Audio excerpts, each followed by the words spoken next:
6வது வசனத்தை வாசிங்க. மத்தேயு 1ஆம் அதிகாரம் 6வது வசனத்தை வாசிங்க. ஈசாய் தாவீது ராஜாவை பெற்றான். போதும், நாம் எல்லாம் கண்களை மூடுவோம். சர்வ வல்லமை உள்ள எங்கள் ஆண்டவரே, இந்த அருமையான நேரத்துக்காக ஸ்தோத்திரம். அப்படி மகிமையுள்ள கரத்தில் எங்களை தாழ்த்துகிறோம். வேத வாக்கியங்களை அறிந்து கொள்ளும்படி அவர்கள் இருதயங்களில் திறந்தீர் என்று வாசனத்தில் வாசிக்கிறோமே. இன்னைக்கு ஆண்டவரே, இந்த காலை வேளையிலும் எங்களுடைய இருதயங்களில் திறக்கும்படி நாங்கள் சொல்லிக்கிறோம்.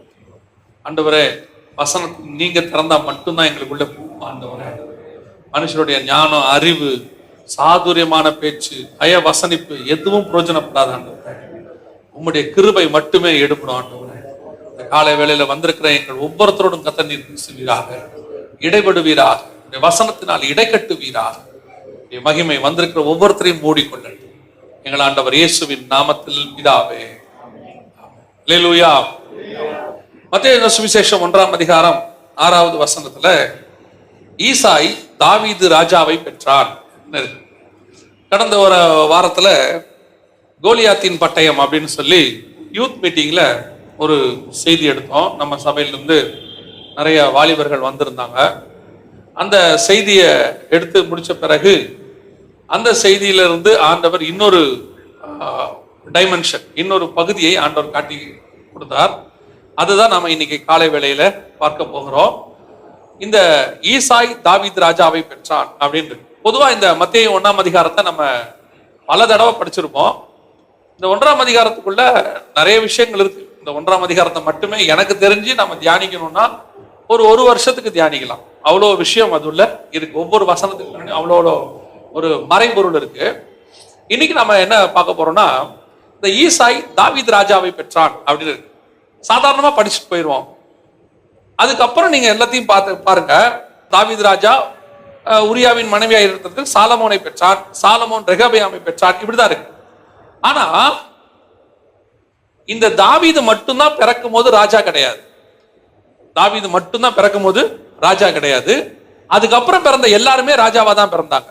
சாலமோன் ஒரு ராஜாவுடைய பையன், இளவரசன்.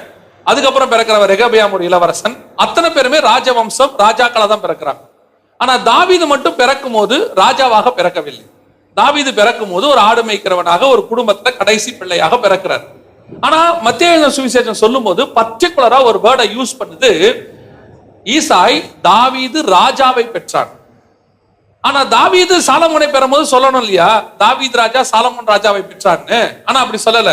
தாவீது ராஜா சாலமோனை பெற்றார். ஆனா தாவீதை மட்டும் ராஜான்னு சொல்லுது. ஏன் இந்த பர்டிகுலரா தாவீதை மட்டும் ராஜா என்று சொல்லப்படுகிறது? அதுதான் நம்ம இன்னைக்கு செய்தியாக பார்க்க போறோம். இந்த தாவீது ராஜா என்று சொல்லப்படுவதற்கு என்ன காரணம்? தாவீது ராஜாவை பெற்றான் அப்படின்னு சொல்றதுக்கு என்ன காரணம் அப்படின்னு கேட்டீங்கன்னா, தாவீது ராஜாவாக பிறப்பதற்காகவே உருவாக்கப்பட்டவன். நாமெல்லாம் பிறந்து ராஜாவா மாறுவோம். ஆனா தாவீது மட்டும்தான் ராஜாவாகிறதுக்குனே பிறந்தவன். நான் சொல்ற வித்தியாசம் புரியுதா? நாம எல்லாம் பிறந்து ஒரு காலகட்டத்தில் ராஜாவா மாறுவோம். இப்ப தாவீதுக்கே நிறைய பசங்க பிறந்தாங்க. அதுல ஒருத்தன் தான் என்னவானா ராஜாவா மாறினா. எல்லாரும் ராஜாவாகல. அதே மாதிரிதான் நம்மளும் இந்த உலகத்துல பிறக்கிற எல்லாருமே அப்படித்தான். பிறக்கிறவங்க எல்லாருமே பிறப்பாங்க. வாய்ப்பு இருந்தா ஒரு காலத்துல என்னவா மாறுவாங்க? ராஜாவா மாறுவாங்க. ஆனால் தாவீது மட்டும் பிறக்கும் போதே, இந்த பூமியில ஆண்டவர் அனுப்பும் போதே ராஜாவாகத்தான் அனுப்பினார். இன்னைக்கு செய்திக்கும் நமக்கு இதுக்கு என்ன சம்பந்தம்னா, தாவீதுக்கும் நமக்கும் ஒரு ஒத்துமை இருக்குது. உங்களை என்னையும் கர்த்தர் அவருக்குள் பிறக்கும் போதே, நாம் மறுபடி பிறக்கும் போதே எப்படி பிறந்தோம் என்றால் ராஜாக்களும் ஆசாரியருமாய் தான் பிறந்திருக்கிறோம். அல்லேலூயா. அப்ப கர்த்தர் உங்களை என்னையும் கொண்டு வந்தது ஒரு பர்பஸோட தான் ஆண்டவருக்குள்ள பிறக்க வச்சிருக்கிறார். தாவீது மாம்சத்தின்படி பிறந்தான், நாம் ஆவியின்படி பிறந்திருக்கிறோம். தாவீது மாம்சத்தின்படி ராஜாவாக பிறக்க வைக்கப்பட்டான்.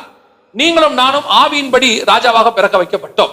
அப்ப இங்க இருக்கிற நீங்க யாருமே ஏதோ ஒரு காலகட்டத்துல ஆக்சிடென்டா ரட்சிக்கப்பட்டவங்களா கிடையாது. ஏதோ ஒருத்தர் சொன்னாங்க அதனால நாங்க ஆண்டவரை ஏற்றுக்கொண்டோம் அப்படிலாம் கிடையாது. நீங்க இந்த பூமிக்கு அனுப்பப்படும் போது நீங்கள் 2000 வருஷத்திற்கு முன்பதாகவே முன்குறிக்கப்பட்டவர்கள். தாயின் கருவிலை உருவாவதற்கு முன்பே முன்குறிக்கப்பட்டவர்கள். எதற்காக? ராஜாக்களும் ஆசாரியருமாக முன்குறிக்கப்பட்டவர்கள். So we are all chosen one. நம்ம இங்க இருக்கிற அத்தனை பேருமே முன்குறிக்கப்பட்டு, அதுவும் குறிப்பாக ராஜாக்களாக முன்குறிக்கப்பட்டு கொண்டு வரப்பட்டோம். அப்ப இந்த தாவீதை ஆண்டவர் முன்குறிச்சு கொண்டு வருவதற்கு என்ன காரணம்? அது உண்மைதானா? தாவீது ராஜாவாகத்தான் பிறக்கத்துக்கு கொண்டு வரப்பட்டானா அப்படின்னு சொன்னா, அதுல நம்ம கொஞ்சம் வேத வசனத்துல இருந்து ஆராய போறோம்.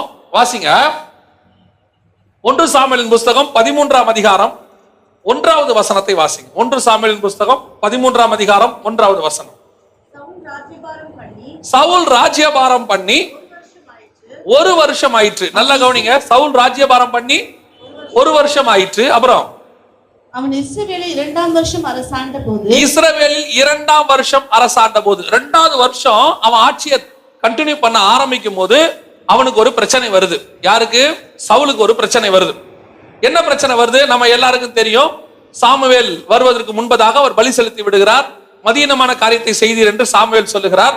அதற்கு ஒரு மாற்றாக சவுலுக்கு கிடைத்த தண்டனை என்ன அப்படின்னா 14வது வசனத்தை வாசி. 14 அதிலே வாசி. இப்போதோ உம்முடைய ராஜ்யபாரம் நிலை நிற்காது. உம்முடைய ராஜ்யபாரம் நிலை நிற்காது. கர்த்தர் தம்முடைய இருதயத்துக்கு ஏற்ற ஒரு மனுஷனை தேடி, நல்லா கவனிங்க, தனக்கு தேடி அவனை கர்த்தர் தம்முடைய ஜனங்கள் மேல் தலைவனாய் இருக்க இட்டாரா? இட போகிறாரா? இட்டார். முடிஞ்சிருச்சு. தலைவனாய் இருக்க கட்டளை இட்டார். பினிஷ். ஒரு மனுஷனை தேடி தலைவனாய் இருக்க கட்டளை இட்டார். இது நடக்கிற சம்பவம் எப்போ? சவுல் ராஜ்யபாரம் பண்ணின 2வது வருஷம். சவுல் எத்தனை வருஷம் ராஜ்யபாரம் பண்ணார்னா 40 வருஷம் ராஜ்யபாரம் பண்ணாரு. புரியுதா? சவுல் எத்தனை வருஷம் ராஜ்யபாரம் பண்ணாரு? 40 வருஷம் ராஜ்யபாரம் பண்ணாரு. ஆனா தாவீது ராஜாவாகும் போது என்ன வயசு? வாசிங்க 5 நாள். தாவீது ராஜாவாகும் போது 30 வயதாக இருந்தான். அப்ப நல்லா கவனிச்சு கொள்ளுங்க. தாவீது ராஜாவாகும் போது வயசு என்ன? 30. அந்த சம்பவம் சவுலுக்கு நடக்கும் போது ராஜ்யபாரம் பண்ண 2வது வருஷம். அதுக்கப்புறம் சவுல் எத்தனை வருஷம் ராஜ்யபாரம் பண்ணியிருக்கிறாரு? 38 வருஷம் ராஜ்யபாரம் பண்ணியிருக்கிறாரு. தாவீது ராஜாவாகும் போது வயசு 30. அப்படின்னா என்ன அர்த்தம்? அந்த சம்பவம் நடந்து 8 வருஷம் கழிச்சு தான் தாவீதே பிறந்திருக்கிறார். இந்த பூமியில தாவீது பிறக்கும் போது 8 வருஷம் கழிச்சு தான் பிறந்தார். அந்த சம்பவம் நடந்த பிறகு. ஆனா கர்த்தர் அங்கேயே சொல்றாரு, உன்னுடைய ஸ்தானத்துக்கு வேறு ஒருத்தனை தேவன் ராஜாவாக கட்டளை இட்டார் அப்படின்னு. அப்படின்னா என்ன அர்த்தம்? தாவீது பிறப்பதற்கு முன்பதாகவே 8 வருஷத்திற்கு முன்பதாகவே அவன் ராஜாவாக முன்குறிக்கப்பட்டு தான் வைக்கப்பட்டார். அப்பவே கர்த்தர் பிளான் பண்ணிட்டாரு. 8 வருஷம் கழிச்சு தான் அவன் பிறக்கிறாரு. அதனாலதான் அவன் பிறக்கும் போது மத்திய 1ஆம் அதிகாரத்தில் சொல்லுது, ஈசாய் தாவீது ராஜாவை பெற்றான். ஏன்? அந்த குழந்தை பூமிக்கு வரும்போது ப்ரீ பிளான்டா உள்ள வருது. சவுலுக்கு ஆல்டர்னேட் ஒன்று பிறக்குது ஈசாய் வீட்டுல. அல்லேலூயா. அதே மாதிரி தான் கர்த்தர் உங்களையும் என்னையும் இந்த பூமிக்கு கொண்டு வரும்போது ஆண்டவர் ஒரு நோக்கத்தோடு தான் கொண்டு வந்திருக்கிறார். நாம இந்த நோக்கம் இல்லாம இங்க யாருமே வரலையே. என்ன நோக்கத்துக்காக கொண்டு வரப்பட்டோம்? 700 கோடி மக்கள்ல நம்மளும் ஒரு மக்களா இருந்துட்டு சாவத்துக்கு கர்த்தர் கொண்டு வந்தாரா? இல்ல சம்பாரிச்சு சந்தோஷமா இருந்துட்டு சாவத்துக்கு கொண்டு வந்தாரா? இல்ல 10ஓட 11 ஊழியம் பண்ணி முடிச்சு சாவத்துக்கு கொண்டு வந்தாரா? இல்ல. ஒவ்வொருத்தருக்கும் ஒரு யூனிக் அழைப்பு இருக்கு. ஒவ்வொருத்தரையும் கர்த்தர் பர்பஸா கொண்டு வந்திருக்கிறார். அதான் நான் சொல்லுவேன், ஆசாரிப்பு கூடாரத்திற்குள்ள கர்த்தர் கொண்டு வந்த பாத்திரங்களில், ஆசாரிப்பு கூடாரத்துக்குள்ள கர்த்தர் கொண்டு வந்த ஒவ்வொரு விஷயத்துக்குள்ளேயும் ஒரு நோக்கம் இருந்தது. நீங்க யோசித்து பாத்தீங்களா? ஆசாரிப்பு கூடாரத்தை கர்த்தர் செய்யும் போது மோசே கிட்ட ஏதாவது ஒன்னாவது சும்மா இருக்கட்டும் செஞ்சாரா? மோசே கிட்ட சொல்லும் போது, மோசே இதை எடுத்துக்கிட்டு ஊரா சுத்த போறீங்க, வனாந்தரத்துல சுத்த போறீங்க, நீ என்ன செய்ய, இந்த ஆசாரிப்பு கூடார திரைச்சீலை செய்யும் போது ஒரு 10 மீட்டர் துணி எக்ஸ்ட்ரா வாங்கி வச்சுக்க. ஏன் ஆண்டவரே? ஒருவேளை தூக்கும் போது கிழிஞ்சு போச்சுன்னா தைக்கிறதுக்கு வேணும் இல்ல? அந்த சாம்பல் கரண்டி இருக்குதே, ஒரு 2ஆ செஞ்சுக்க. எதுக்காக ஆண்டவரே? ஒருவேளை அந்த சாம்பல் கரண்டி எடுக்கும் போது உடஞ்சிருச்சுன்னா இன்னொன்னு தேவையில்ல அப்படின்னு ஏதாவது ஒண்ணு எக்ஸ்ட்ரா ஒரே ஒரு பார்ட் இருந்துச்சா? கிடையாது. ஆசாரிப்பு கூடாரத்தில் கொண்டு வரப்பட்ட அத்தனைக்கும் அங்கே வேலை இருந்தது. உள்ளுக்குள்ள கொண்டு வரப்பட்ட எதுவும் சும்மான்னு ஒண்ணு கிடையாது. இப்ப நீங்க ஒரு பெயிண்டரை நீங்க பெயிண்ட் அடிக்க கூப்பிட்டீங்கன்னா அந்த பெயிண்டர் சொல்வாரு, சார் ஒரு 2 லிட்டர் எக்ஸ்ட்ரா வாங்கி வச்சுக்கலாம். ஏன்பா? லாஸ்ட் மினிட்ல ஓட முடியாது சார். டைல்ஸ் போடுறவரை கூப்பிட்டீங்கன்னா சொல்வாரு, ஒரு 10 டைல்ஸ் எக்ஸ்ட்ரா வாங்கிருக்கு சார். ஏன்? 1 2 உடஞ்சி போச்சுன்னா அந்த நேரத்தில் தேவைப்படும். இப்ப அது செஞ்சு முடிச்ச உடனே அந்த 10 டைல்ஸ் சும்மா இருக்கும். இது என்னது? எக்ஸ்ட்ரா வாங்கணும் சார், அதுக்கு வேலை இல்லை, சும்மா தான் இருக்குது, இருக்கட்டும், என்னைக்காவது யூஸ் ஆகும் அப்படின்னு என்னைக்காவது யூஸ் ஆகும்னு கொஞ்சம் வச்சிருப்போம் நம்ம வீட்டுல எல்லாத்துலயும். அந்த மாதிரி ஆசாரிப்பு கூடாரத்துக்குள்ள ஏதாவது இருந்துச்சா? ஒண்ணுமே கிடையாது. அதோட அர்த்தம் என்ன? ஆசாரிப்பு கூடாரத்துக்கு கொண்டு வரப்பட்ட அத்தனைக்கும் வேலை இருந்தது. ஒரு நோக்கத்தோடு தான் அவன் எல்லாம் செய்யப்பட்டது. அதே மாதிரி தான் கர்த்தர் உங்களையும் என்னையும் ஒரு நோக்கத்தோடு தான் இந்த திருச்சபைக்குள்ளே கொண்டு வந்திருக்கிறார். ஒரு நோக்கத்தோடு தான் கர்த்தருக்குள்ளே கொண்டு வரப்பட்டோம். சித்தம் இல்லாம நீங்க கொண்டு வரப்படவே இல்லை. சபையை ஃபில் பண்ணி ஒரு நிறைவா இருக்கட்டும், நிறைய ஊழியக்காரங்களுக்கு ஒரு ஆசை என்னன்னா, சர்ச்சு நிறைவா இருக்கணும். சர்ச் எப்படி இருக்கணும்? கண்ணு பார்க்கறதுக்கு ஃபுல்லா இருக்கணும். கிரவுண்ட்ல கூட்டம் நடக்குதுன்னா அந்த கூட்டம் எப்படி இருக்கணும்? இப்படி கிரவுண்ட் நிறைவா இருக்கணும். எவன் ரட்சிக்கப்பட்டான், எவன் ரட்சிக்கப்படல, எவன் வந்துட்டு சும்மா வந்து உட்காந்துருக்கான், எவன் மைக் செட் போட்டான், எவன் வேடிக்கை பார்க்க வந்தான், எவன் பஸ் பிடிக்கிறதுக்கு லேட் ஆகுது கூட வந்து உட்காந்தான்னு கணக்கு கிடையாது. நம்மளை பொறுத்த வரைக்கும் அந்த கூட்டம் எப்படி இருக்கணும்? நிறைவா இருக்கணும். ஏன்னா கூட்டம் முடியுமா நம்ம சாட்சி சொன்னோம், திரளான மக்கள் தேடி வந்தார்கள். ஆனா தேவனை பொறுத்த வரைக்கும் என் சபைக்குள்ள கால வைக்கிறவன் அத்தனை பேரும் தேவ சித்தத்தோட இருந்தாதான் கால வைக்கணும். அது 10 பேர் இருந்தாலும் சபையில ஒரு தேவ திட்டத்தோட தான் கர்த்தர் கொண்டு வந்தார். 20 பேர் இருந்தாலும் கர்த்தர் சித்தத்தோட கொண்டு வந்தார். அப்ப தாவீது இந்த பூமிக்கு கொண்டு வர போது ஒரு நோக்கத்தோடு கூட 8 வருஷத்துக்கு முன்னாடி பரலோகம் நிர்ணயம் பண்ணுது. என்னைக்கு சவுல் கீழே விழுந்தானோ அன்னைக்கே கர்த்தர் நிர்ணயம் பண்றாரு, இவனுக்கு ஆல்டர்னேட் ஒண்ணு நான் உருவாக்கிட்டேன். இந்த நேரத்துல இன்னொன்னு நீங்க தெரிஞ்சுக்கணும், ரொம்ப எச்சரிக்கையான ஒரு விஷயம். உன்னை ராஜாவா செலக்ட் பண்ணிட்டாரு, உன்னை அபிஷேகம் பண்ணிட்டாரு, உன்னை உட்கார வச்சுட்டாருன்னு சவுல் நினைச்சினா உனக்கு ஆல்டர்னேட் எங்கேயோ ரெடியாகி எப்பவே இருக்கு. ஆட்டம் ஆடணும், தட்டி தூக்கி அடுத்தவனை கொண்டு வந்து உட்கார வைக்கிறதுக்கு கர்த்தர் ஒரு நாளும் தயங்க மாட்டார். உன்னை எப்படி செஞ்சு கொண்டு வந்து அழகா உன்னை உட்கார வச்சு அழகு பார்த்த ஆண்டவருக்கு உன்னை அப்படியே கீழே தள்ளி உன் இடத்துல இன்னொருத்தனை உட்கார வச்சு அழகு பார்க்கறதுக்கு அவரால் முடியும். மேல உட்கார்ந்து இருக்கும் போது ஆட மட்டும் கூடாது. நிறைய பேருக்கு கொஞ்சம் உயரம் வந்தோன்னா ஆட்டம் வந்துருது, கொஞ்சம் சம்பளம் உயர்வானோன்னா ஆட்டம் வந்துருது, ஆபீஸ்ல ஒரு போஸ்டிங் வந்தோன்னா ஆட்டம் வந்துருது, கொஞ்சம் கர்த்தர் உயர்வா கொடுத்து ஒரு வீடு கட்டின உடனே ஆட்டம் வந்துருது. நான் யார் தெரியுமா?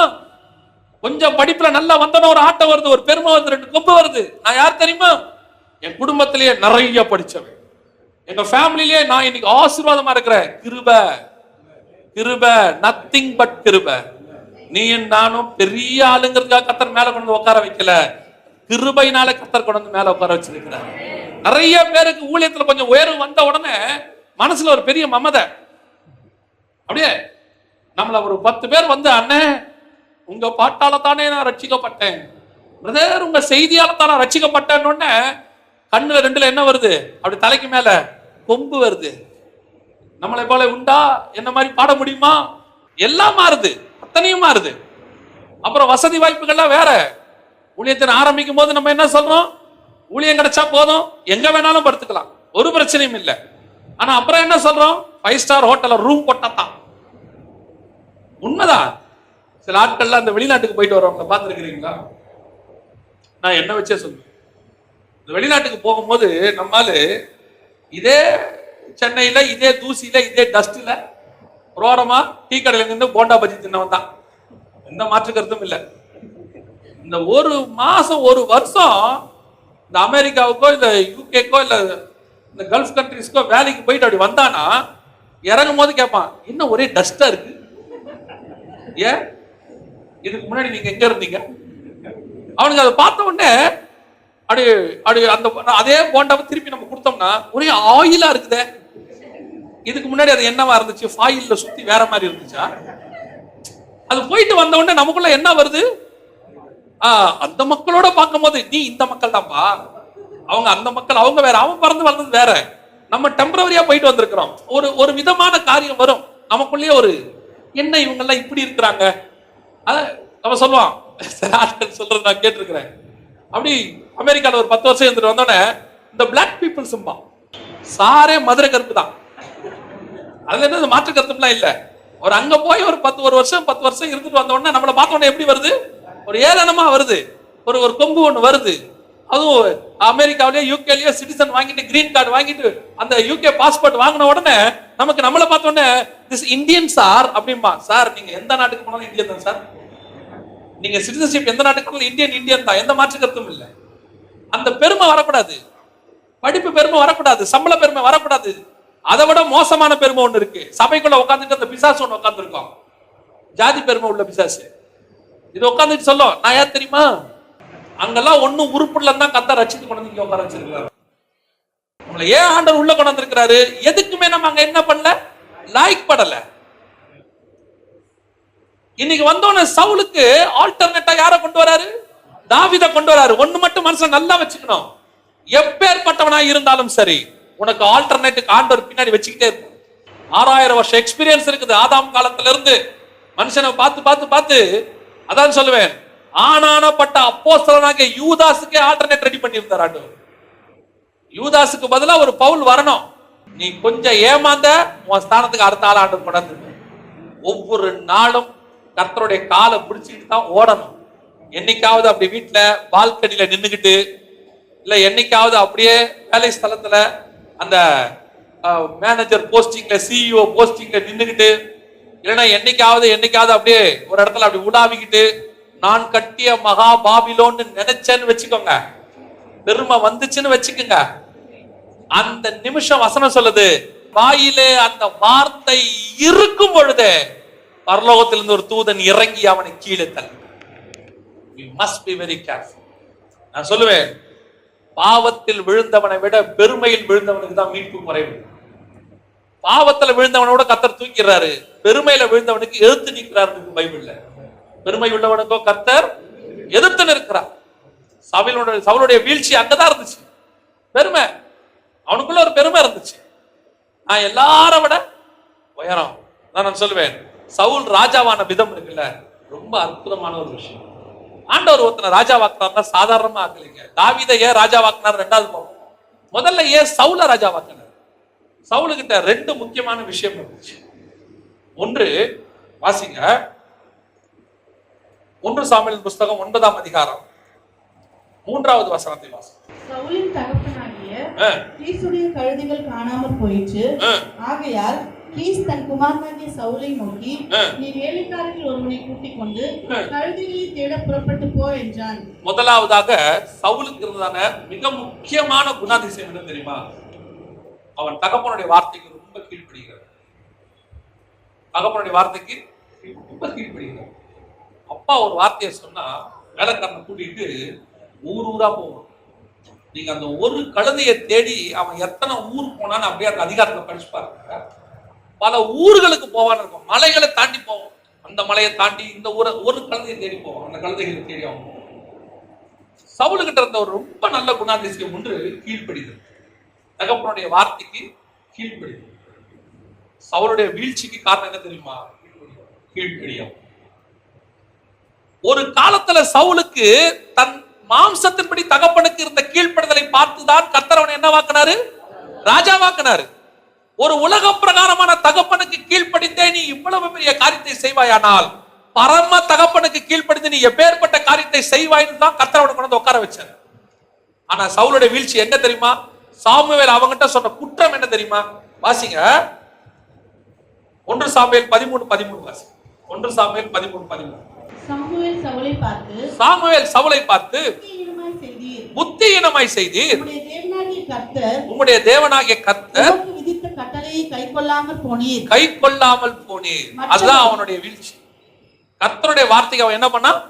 கைக்கொள்ளாமல் போனான், கீழ்ப்படியாமல் போனான். தேவன் கிட்ட எதிர்பார்க்கிற மிக முக்கியமான ஒரு விஷயம் என்ன தெரியுமா? கீழ்ப்படிதல். ஆதாம் காலத்துல இருந்து கர்த்தர் எதிர்பார்க்கிறது ஒன்னே ஒண்ணுதான், கீழ்ப்படிதல். எப்ப கீழ்ப்படிதல் இல்லையோ அன்னைக்கு வீழ்ச்சி வந்துருச்சுன்னு அர்த்தம். ஆரம்பத்துல ஆண்டவருக்கு நம்ம எப்படி கீழ்ப்படிச்சோம்? இந்த ஆதியில கொண்டிருந்த அன்பை விட்டாயின்னு இருக்குல்ல, அன்பினுடைய வெளிப்பாடு தான் கீழ்ப்படிதல். நீங்க ஒருத்தரை நேசிக்கிறீங்கன்னா அவன் சொல்றதை செய்வீங்க, அவனுக்காக நீங்க எதை வேணாலும் செய்வீங்க. அந்த அன்பினுடைய வெளிப்பாடு எது? அன்பு உள்ளத்துல இருக்கு, வெளிப்பாடு எது? அவனுக்கு செய்யறது விஷயம், கிரியை. அதான். அப்ப சவுலுடைய மிக முக்கியமான விஷயம் என்ன? கீழ்ப்படிதல். நம்ம ஆரம்பத்துல தேவனுக்கு எப்படி கீழ்ப்படிஞ்சோம் கொஞ்சம் யோசிச்சு பாருங்க. சின்ன சின்ன விஷயத்துக்கு கூட கீழ்ப்படிதல். ஆனா அப்படியே கொஞ்சம் உயர்வுக்கு வந்த உடனே, நம்முடைய வாழ்க்கையில ஒரு பெரிய உயர்வை கட்டளையிட்ட உடனே, அது வேலையிலையோ உயர்விலையோ வாழ்க்கையிலையோ ஊழியத்திலையோ ஒரு உயர்வை கட்டளையிட்ட உடனே தேவன் உணர்த்தும் போது அந்த கீழ்ப்படிதல் வராது. ஏன் தெரியுமா கீழ்ப்படிதல் வராது? இப்போ அந்த நீங்க ஒரு போஸ்டிங்ல உட்கார்ந்து இருக்கிறீங்கல்ல, அந்த போஸ்டிங் உங்களை கீழ்ப்படிய விடாது. ஏன்னு சொன்னா, நீங்க கீழே உட்கார்ந்து இருக்கும் போது பல விஷயத்துக்கு கீழ்ப்படிய முடியும். மேல உட்கார்ந்து இருக்கும் போது நீங்க கீழ்ப்படிச்சீங்கன்னா கீழே இருக்கிறவங்கள உங்களை வேற மாதிரி பார்ப்பான். நான் உங்களுக்கு உதாரணத்துல சொல்றேன் பாருங்க. தாவீது ஆடு மேய்க்கும் போது தேவனுக்கு முன்பாக எப்படி ஆடினானோ அதே ஆட்டம் எங்க இருந்துச்சு? ராஜாவான போதும் இருந்துச்சு. அப்ப அவன் இருதயத்துக்குள்ள என்ன இல்ல? மாற்றம் இல்ல. தேவன் மேல இருந்த அன்புல எந்த விதமான மாற்றம் அவனுக்கு இல்லவே இல்லை. அங்க எப்படி இருந்தாலும் இங்கேயும் அப்படியே தான் இருக்கிறான்.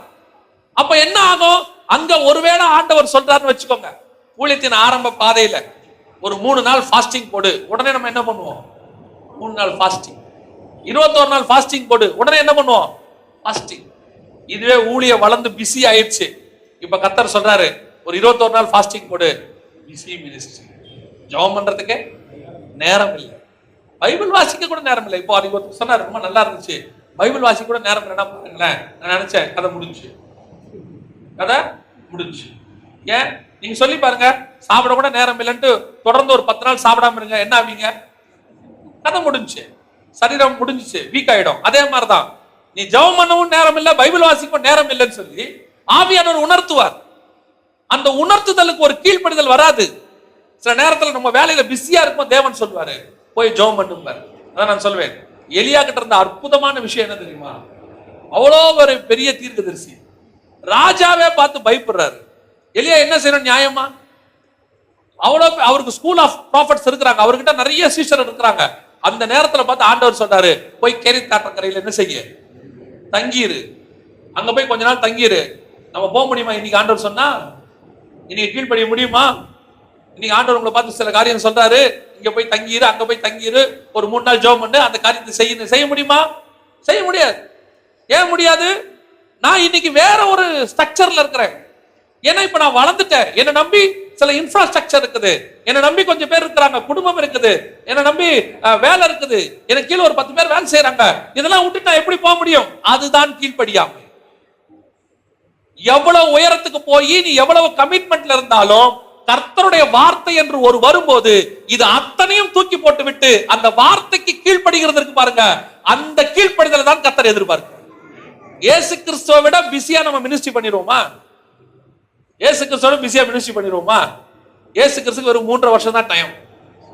உலகத்தையே ரட்சிக்கணும், டோட்டல் உலகத்தை ரட்சிக்கணும். 3.5 வருஷத்துக்குள்ள எல்லாத்தையும் செஞ்சு முடிச்சுட்டு அவர் பேஸ்மெண்ட் போட்டு போனோம். ஆனா பிதா காலங்காத்தால எழுந்திரிச்சு வந்து என் சமூகத்துல உட்காருன்னா இயேசு போய் உட்கார்ந்து அதிகாலையில் கற்றுக்கொள்ளுகிறவனை போல என்ன செஞ்சாரா? போய் உட்கார்ந்து இருந்தாராம். இல்ல ஆண்டவரே, அல்ல ஒரு 5 மணிக்கே போனா இன்னும் கொஞ்சம் பேரை சந்திக்கலாம், நான் இன்னும் ஒரு 2 வருஷம் தான் இருக்கு, இன்னும் 1 வருஷம் தான் இருக்கு, இன்னும் 6 மாசத்துல மினிஸ்ட்ரி முடிய போது, இன்னும் கொஞ்சம் பிஸியா செய்யணும், அப்படி செய்யணும் நீங்க முடிவெடுத்தீங்கன்னா என்ன ஆகும்? பிதாவுக்கு கீழ்ப்படியாமல் போகும். அதான் இயேசு சொல்றாரு, பிதாவின் சித்தத்தை செய்வதே என் போஜனம். எனக்கு மினிஸ்ட்ரி முக்கியம் இல்ல, என் வேலை முக்கியம் இல்ல, என் குடும்பம் முக்கியம் இல்ல, எனக்கு நீ கொடுக்கப்பட்டதான இன்ஃப்ராஸ்ட்ரக்சர்ஸ் முக்கியம் இல்ல, என்னை சுத்தி நடக்கிற எதுவும் முக்கியம் இல்ல, என் பிதாவின் சித்தத்தை செய்வதே எனக்கு ரொம்ப முக்கியம். சவுலுடைய வீழ்ச்சி அங்கதான் இருந்துச்சு. சாமுவேல் சொல்றாரு, நீ கீழ்ப்படி, தேவனுடைய வார்த்தையை கைக்கொள்ளாமல் நீ எத்தனை பேருடைய வீழ்ச்சி இருக்கு தெரியுமா? கொஞ்சம் யோசித்து பாருங்க. நம்ம சில நேரத்துல ரொம்ப சாதாரணமா நினைப்போம்.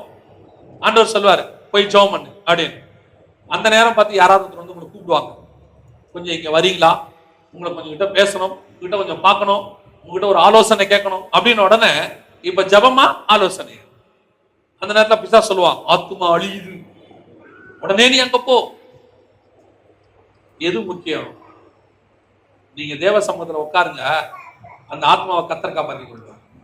நீங்க போயிட்டு அந்த ஆத்மாவை காப்பாற்றணுன்ற அவசியமே கிடையாது. ஒருவேளை கர்த்தர் சொல்லி போனீங்கன்னா அந்த ஆத்மாவை காப்பாற்றுவீங்க. இன்னைக்கு நிறைய பேருடைய வாழ்க்கையில கீழ்ப்படியா, ஆதியில இருந்த கீழ்ப்படிதல் இப்ப இருக்கா? கொஞ்சம் ஆராய்ந்து. 2வது, சவுலுகிட்ட இருந்த ஆண்டவர் ராஜாவாக்குன ஒரு பெரிய குணாதிசயம் என்னன்னா, அவன் கழுதையை தேடி போனான். இந்த கழுதையை தேடுறது பெரிய விஷயமா அப்படின்னு கேட்டீங்கன்னு சொன்னா, இஸ்ரவேலை பொறுத்த வரைக்கும் சொத்து கணக்கு அந்த காலத்துல கழுதையை வச்சுதான் பார்ப்போம். ஒருத்தர் வீட்டுல எவ்வளவு கழுதை இருக்குதோ அவ்வளவு பெரிய கோடீஸ்வரன்.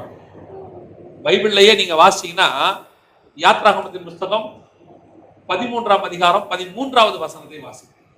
யாத்ராகமத்தின் புஸ்தகம் 13ஆம் அதிகாரம் 13வது வசனத்தை வாசி. கழுதையின் தலையீற்றெல்லாம், கழுதையின் தலையீற்றை எல்லாம் ஒரு ஆட்டுக்குட்டியால் மீட்டுக் கொள்வாய், ஒரு ஆட்டுக்குட்டியால் நீ மீட்டுக் கொள்ளலாம் அப்படின்னு இருக்கு. அப்படின்னா என்ன அர்த்தம்?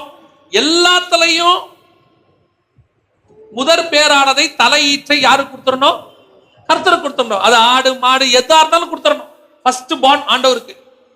ஆனா ஒண்ணுக்கு மட்டும் ரிலாக்ஸேஷன் கொடுக்கிறாரு. எது கொடுக்கிறாரு? கழுதைக்கு மட்டும் கொடுக்கிறாரு. அதோட அர்த்தம் என்னன்னா, இந்த கழுதை வந்து அன்னைக்கு அவங்களுக்கு வந்து ஒரு பெரிய சொத்து. நம்ம இப்ப இன்னைக்கு இருக்கிற பென்ஸ் கார் மாதிரி வச்சுக்கோங்களேன், இல்ல இன்னைக்கு நம்ம வீட்டுல இருக்கிற ஒரு 100 சவரன் மாதிரி வச்சுக்கோங்களேன், அந்த அளவுக்கு அவங்களுக்கு அன்னைக்கு ஒரு சொத்து. இப்ப அதை கொடுக்கும் போது இவன் எப்படி கொடுப்பான்? உற்சாகமா கொடுக்க மாட்டான். ஐயோ ஒரு கழுதை கொடுக்கணுமே, ஆண்டவர் கேட்கிறாரு. இன்னைக்கு நீங்களுமே இருக்கிறீங்க சபையில, ஆஃபரிங் கொடுக்கும் போது எல்லாரும் 1 கிலோ அரிசி எடுத்துனோம்னா கண்டிப்பா என்ன பண்ணிருவீங்க? அடுத்த வாரம் மாஸ்டர் கேட்டிருக்கிறாரு, நம்ம கண்டிப்பாக 1 கிலோ அரிசியை உனக்கு கொடுக்கணும், சிரத்தையா எடுத்து பேக்கெட் பண்ணி. இன்னும் கொஞ்சம் பேர் என்ன செய்வோம், நல்ல பிரியாணி அரிசி, பாசுமதி அரிசி பார்த்து நல்லதாக. அடுத்த வாரம் பாஸ்டர் சொல்றாரு எல்லாம் 1 கிலோ தங்கம் எடுத்துட்டு வரணும், 1 சவரன் எடுத்துட்டு வரணும். என்ன பண்ணுவோம்? பாஸ்டருக்கு வேற வேலையே கிடையாது, அவருக்கு பணத்தாசை வந்து விட்டது. ஏன் போன வாரம் அரிசி ஆசை வரலையா? ஏன் அப்ப அது தோணல? பிரச்சனை நம்ம கிட்ட தான் இருக்குது. எதுல இருக்குதுன்னா, நான் அரிசி ஈஸியா கொடுத்துருவேன், விலை கம்மி, தங்க விலை ஜாஸ்தி, நான் உற்சாகமா கொடுக்க மாட்டேன். 1-2 பேர் வருவாங்க, மாஸ்டர் சொல்லிட்டாரு கொடுத்துருவோம், ஏதாவது சாபங்கப்பா வந்து தொலைய போகுது அப்படின்னு உற்சாகமா கொடுக்குறவங்க கொஞ்சம் பேர் இருக்கிறாங்க. அதனால ஆண்டவர் பார்த்தாரு, எதை கொடுத்தாலும் எப்படி கொடுக்கணும்? உற்சாகமா கொடுக்கணும். இப்ப நீ கண்டிப்பா கழுதை எப்படி கொடுக்க மாட்ட? உற்சாகமா கொடுக்க மாட்ட. அதுக்காக கர்த்தர் சொன்னாரு அது வேணாம், கழுதைக்கு பதிலா ஒரே ஒரு ஆல்டர்னேட் வைக்கிறேன், கழுதைக்கு மட்டும். எதை வச்சுக்க? ஒரு ஆட்டுக்குட்டி வச்சுக்க. ஆட்டுக்குட்டிங்கிறது என்னது? எவன் வீட்டுக்கு வந்தாலும் கிடுகிடுன்னு ஓடி போய் அடிக்கிறது என்னது? ஒரு ஆட்டை அடிச்சு போட்டு ஒரு ஆட்டை. வீட்டுக்கு யாராவது வந்தாங்கன்னா கிடுகிடுன்னு ஓடி போய் அடிக்கிறது ஒரு ஆட்டை தான். அப்ப சொன்னார் ஆண்டவர், அதை நீ எப்படி கொடுப்ப? சந்தோஷமா கொடுப்பான், தாராளமா கொடுப்பான். அதே மாதிரி ஆண்டவர் சொன்னார், கழுதைக்கு நீ அதையே வச்சுக்க, சந்தோஷமா கொடு. எனக்கு தேவை எது கொடுக்குறேன்னு முக்கியம் இல்ல, எப்படி கொடுக்குறேங்கிறதா முக்கியம். அதான் ஆண்டவருக்கு தேவை. ஆண்டவர் சொன்னாரு, ஒரு கழுதையின் தலையீட்டுல எதுல மீட்டுக் கொள்ளலாம்? ஆட்டுக்குட்டி. அப்போ கழுதைங்கிறது எப்படி? பிரீஷியஸ், இருக்கிறதே பெஸ்ட். இப்ப அந்த கழுதையை தான் யார் தேடி போறது? சவுல் தேடி போறார். இப்ப கர்த்தர் ஏன் அவன் ராஜாவாக்குறார் தெரியுமா? தன் தகப்பனுடைய ஒரு கழுதைக்கு, தன் தகப்பனுடைய ஒரு மிக முக்கியமான பங்குக்கு, ஒரு சுதந்திரமாகிய தன்னுடைய தகப்பனுடைய சொத்தாகிய ஒரு கழுதைக்கு சவுல் இப்படி தேடுவானால், என்னுடைய சுதந்திரமாகிய என் ஜனங்களை, என் இஸ்ரவேலை, நான் மீட்டுக்கொண்ட என் ஜனங்களை அவன் எவ்வளவாய் தேடுவான். அந்த நம்பிக்கையில தான் கர்த்தர் அவனை ராஜாவாக மாற்ற. கர்த்தர் உன்னை என்னை ஏன் ராஜாவாக மாத்துறாரு தெரியுமா? கர்த்தருக்கு ஒரு சித்தம் இருக்குது. நான் சொல்லுவேன், இந்த ஊழியத்தின் பாதையில உங்க அத்தனை பேரையும் கர்த்தர் ரட்சித்ததுக்கு ஒரு காரணம் இருக்கு. நிறைய பேர் என்ன நினைச்சுக்கிறாங்கன்னா, நான் ரட்சிக்கப்பட்டேன், கர்த்தர் என்ன ஆசீர்வதிச்சு உயர்த்தி இருக்கிறாரு, வீடு கட்டணும், வாசல் கட்டணும், கார் வாங்கணும், எல்லாம் வாங்கணும், ஓகே இது கர்த்தர் என்ன அதுக்காக. இல்லவே இல்லை, இல்லவே இல்லை. நல்லா தெரிஞ்சுக்கொள்ளுங்க, கர்த்தர் உங்களை ரட்சித்தது வெறும் ராஜாவாக மட்டுமல்ல, ராஜாவாகவும் ராஜாக்களாகவும் ஆசாரியர்களாகவும் உங்க அத்தனை பேர் மேலையும் ஊழியம் என்பது விழுந்த கடமையாக இருக்கிறது. ஆத்ம பாரம் இல்லைன்னா உன் ரட்சிப்புல ஏதோ ப்ராப்ளம் இருக்குன்னு அர்த்தம். இன்னைக்கு இந்த ஆத்ம பாரம்னால நான் எதை நினைக்கிறேன்? ஊழியக்காரன் தான் நினைக்கிறேன். ஊழியக்காரனுக்கு தான் ஆத்ம பாரம் இருக்கணும்னு. ஊழியக்காரனுக்கும் இருக்கணும், உங்களுக்கும் இருக்கணும். ஆத்ம பாரம்னா என்ன தெரியுமா? கவனிங்க, நீங்க சரியா ரட்சிக்கப்பட்டீங்கன்னு சொன்னா, ஆண்டவரை ஏற்றுக்கொண்டீங்கன்னு சொன்னா, உங்க ரட்சிப்பு சரியானதுன்னு சொன்னா, உங்களுக்கு ஆத்மா மேல பாரம் இருக்கும். அது இருந்தாதான் உங்க ரட்சிப்பு சரி. எப்படி சொல்றீங்க? நீங்க ரட்சிக்கப்பட்ட உடனே உங்களுக்கு ஒரு சந்தோஷம் வருதா? அந்த சந்தோஷத்துக்கு பேர் என்னது? ரட்சிப்பின் சந்தோஷம். இந்த ரட்சிப்பின் சந்தோஷத்துடைய தன்மை என்னன்னா, அது வச்சுக்க சொல்லாது, உடனடியாக யாருக்கிட்டையாவது சொல்லும். இந்த ரட்சிப்புக்கும் அந்த ரட்சிப்பின் சந்தோஷத்துக்கும் ஒரு கனெக்ஷன் இருக்குது. நீங்க சரியா ஆண்டவரை ஏற்றுக்கொண்டீங்கன்னா உடனடியாக நீங்க யாருக்கிட்டையாவது அதை சொல்லுவீங்க, சொல்லும். அப்படி சொல்லலைன்னா உங்க ரட்சிப்புல ஏதோ ப்ராப்ளம் இருக்குன்னு அர்த்தம். நான் சொல்றது உண்மை. ஏன்னா நம்ம ஆத்மாவுடைய சந்தோஷத்துக்கு களி கூறுதலுக்கு கர்த்தர் அப்படி தன்மையை வச்சிருக்கிறார். அது உலக பிரகாரமாய் உண்டு. நீங்க பார்த்திருப்பீங்களா, சில கடைக்கு போய் ஒரு துணி சீப்பா இருந்துச்சு நீங்க எடுத்தீங்கன்னா உடனடியாக யாருக்கிட்டையாவது சொல்லுவீங்க, இந்த கடைக்கு போனேன் ரொம்ப சீப்பா இருந்தது, நீ விட்டுடு. இல்ல ஒரு நம்ம ரட்சிக்கப்படுறதுக்கு முன்னாடி கூட நீங்க பார்த்திருப்பீங்க, சில படங்களை பார்த்துட்டு வருவீங்க. பார்த்துட்டு வந்த உடனே நீங்க உடனே என்ன சொல்லுவீங்கன்னா, நல்லா இருந்துச்சுன்னா ஒரு 4 பேர்ட்ட சொல்லுவீங்க, படம் சூப்பரா இருக்கு. அதான் சொல்லுவாங்க, இந்த மார்க்கெட்டிங் பண்றவங்க இருக்காங்கல்ல, இந்த மார்க்கெட்டிங் பண்றவங்கல்ல இருக்கிறதுல பெஸ்ட் மார்க்கெட்டிங் எது, அட்வர்டைஸ்மெண்ட் இருக்கிறதுல பெஸ்ட் அட்வர்டைஸ்மெண்ட் எது அப்படின்னு கேட்டீங்கன்னா அவங்க சொல்லுவாங்க, 1 to 1 நம்ம சொல்றோம்ல ஒருத்தருக்கு, இதுதான் இருக்கிறதுலயே பெஸ்ட் மார்க்கெட்டிங். ஏன்னு சொன்னா செலவில்லாம எஃபெக்டிவா சொல்றது. இப்ப டிவில போடுறாங்க, எத்தனை பேர் அந்த அட்வர்டைஸ்மெண்ட்டை பாக்குறாங்கன்னு நமக்கு தெரியாது. ஆனா இப்படி பண்ற அட்வர்டைஸ்மெண்ட் இருக்குல்ல, நான் ஒருத்தர்கிட்ட சொல்றது, கண்டிப்பாக அவர் என்ன செய்வாரு, அதை கேட்கிறாரு. சோ இந்த 1 to 1 இதைத்தான் நம்ம ஆண்டவர் எதிர்பார்த்தாரு. நம்ம இயற்கையாகவே நம்ம ஆத்மாக்குள்ள வச்சிருக்கிறாரு. நீங்க ரட்சிக்கப்பட்ட உடனே தானா போய் சொல்லுவீங்க. அதனாலதான் அதுக்கு பேரு காஸ்பல். கோ அண்ட் ஸ்பெல், போய் சொல், அதுக்கு பேரு காஸ்பல். இன்னைக்கு நீங்க சொல்றதா அந்த ஆத்ம வாரம் ஒண்ணு இருக்கு. அப்ப கர்த்தர் உங்களை ரட்சித்ததுங்கிறது எதுக்காக?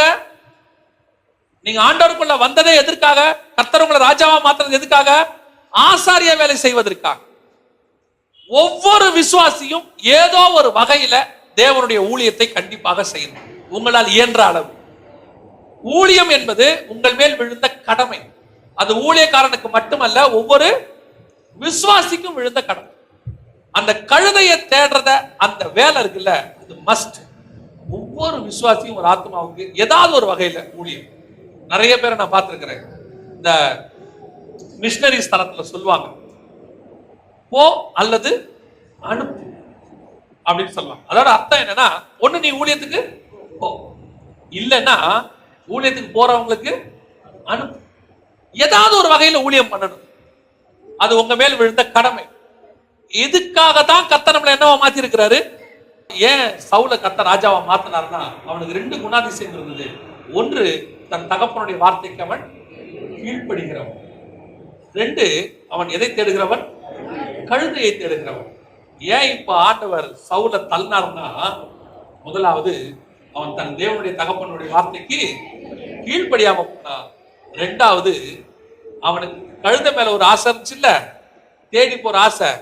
அதே ஆசை கழுதை மேல மட்டும் இல்ல, அமலேக்கருடைய ஆடு மாடு மேலேயும் வந்துருச்சு. அது எது மேல வந்துருச்சு? அமலேக்கருடைய ஆடு மாடு மேலேயும் வந்துருச்சு அந்த ஆசை. கழுதையை எப்படி பாதுகாக்கணும்னு நினைச்சானோ அதே மாதிரி அதையும் பாதுகாத்துட்டான். அமலேக்கருடைய ஆடு மாடையும் பாதுகாத்துட்டான். அதனாலதான் சாமுவேல் கேட்கிறான், நான் கேட்கிற அந்த மாடுகளின் சத்தம் என்ன? இன்னைக்கு ஆத்ம பாரத்தோட தான் ஆண்டவர் கொண்டு வந்து உட்கார வச்சாரு. உனக்கு ஆத்ம பாரம் மட்டும் இல்ல, ஆத்மா மேல மட்டும் வாஞ்சை இல்ல, இந்த உலகத்துல இருக்கிற ஆடம்பரத்தின் மேலையும், இந்த உலகத்துல இருக்கிற மேன்மைகள் மேலையும், இது மேலேயும் என்ன வந்துருச்சு? ஆசை வந்துருச்சு. 2 ஒண்ணா இருக்க முடியாது பாருங்க. ஆடு வேறு, ஆடு மாடு வேறு, கழுதை வேற. அமலேக்கருடைய ஆடு மாடு வேறு, கர்த்தருடைய கழுதைகள் ஆடு மாடு வேறு. இது 2ஐயும் நீங்க ஒண்ணா நேசிக்கவே முடியாது. உலகமும் கர்த்தரும் என்ன செய்ய முடியாது, ஒண்ணா இருக்க முடியாது. இன்னைக்கு அதான் நடக்குது. ஏன் கர்த்தர் சவுல தள்ளினார்? நான் சொல்லுவேன், நிறைய ஊழியர்கள் ஒரு காலத்துல கர்த்தருக்காக வல்லமையா எடுத்து பிரகாசித்தவர்கள் தான். யாரையும் குற்றம் சொல்லல, கர்த்தர் தான் அவர்களை அன்னைக்கு அபிஷேகம் பண்ணினார், ராஜாவாக மாத்தினார். ஏன் இன்று அவர்கள் தள்ளப்பட்டார்கள்? ஒரு சிலருடைய ஆரம்ப கால ஊழியத்தினுடைய சாட்சியை கேட்டீங்கன்னா அசைக்கத்தக்கதாக இருக்கும். ஆரம்பத்துல அவங்க பாடின பாட்டினுடைய ஆழத்தை பார்த்தீங்கன்னு சொன்னா அப்படியே இருதயத்தை உடைக்கக்கூடியதா இருக்கும். ஏன் கர்த்தர் அவர்களை தள்ளினார்? கர்த்தர் ஏன் வேணா அவங்களை தள்ளினார்னு பாத்தீங்கன்னா, அவங்க வெறும் ஆத்ம ஆதாயத்தை மட்டும் இல்ல, கொஞ்சம் அமலேக்கர்களையும் தேடி இருப்பாங்க, கொஞ்சம் உலகத்தையும் நேசிச்சிருப்பாங்க. உலகத்துல உள்ள பெருமை, உலகத்துல உள்ள புகழ்ச்சி, உலகத்துல உள்ள அசுத்தம், உலகத்துல உள்ள பாவம், இதையும் சேர்த்துட்டாங்க. இப்ப 2 இருக்கு. சர்ச்சுக்கும் வருவாங்க, பரிசுத்தத்தையும் பேசுவாங்க, அந்நிய பாஷையும் பேசுவாங்க. அப்படியே உலகத்துக்கு போனா அமலைக்கு ஆடு மாடும் இருக்கும், அங்கேயும் போனா கெட்ட வார்த்தை இருக்கும், அங்க போனா என்ன இருக்கும்? கண்களின் இச்சை, ஜீவனத்தின் பெருமை, மாம்சத்தின் இச்சை, உலக பெருமை எல்லாம் இருக்கும். கலாத்தியர்ல சொன்ன 5ஆம் அதிகாரத்துல சொன்ன மாம்சத்தின் கிரியைகள் அதுவும் இருக்கும். எப்படி 2 இருக்கும்? இது மறைச்சு வைக்கப்பட்டிருக்கு. உள்ள வரும்போது, இங்க வரும்போது பிரைஸ் தி லார்ட், ஹalleluya, ஸ்தோத்திரம்.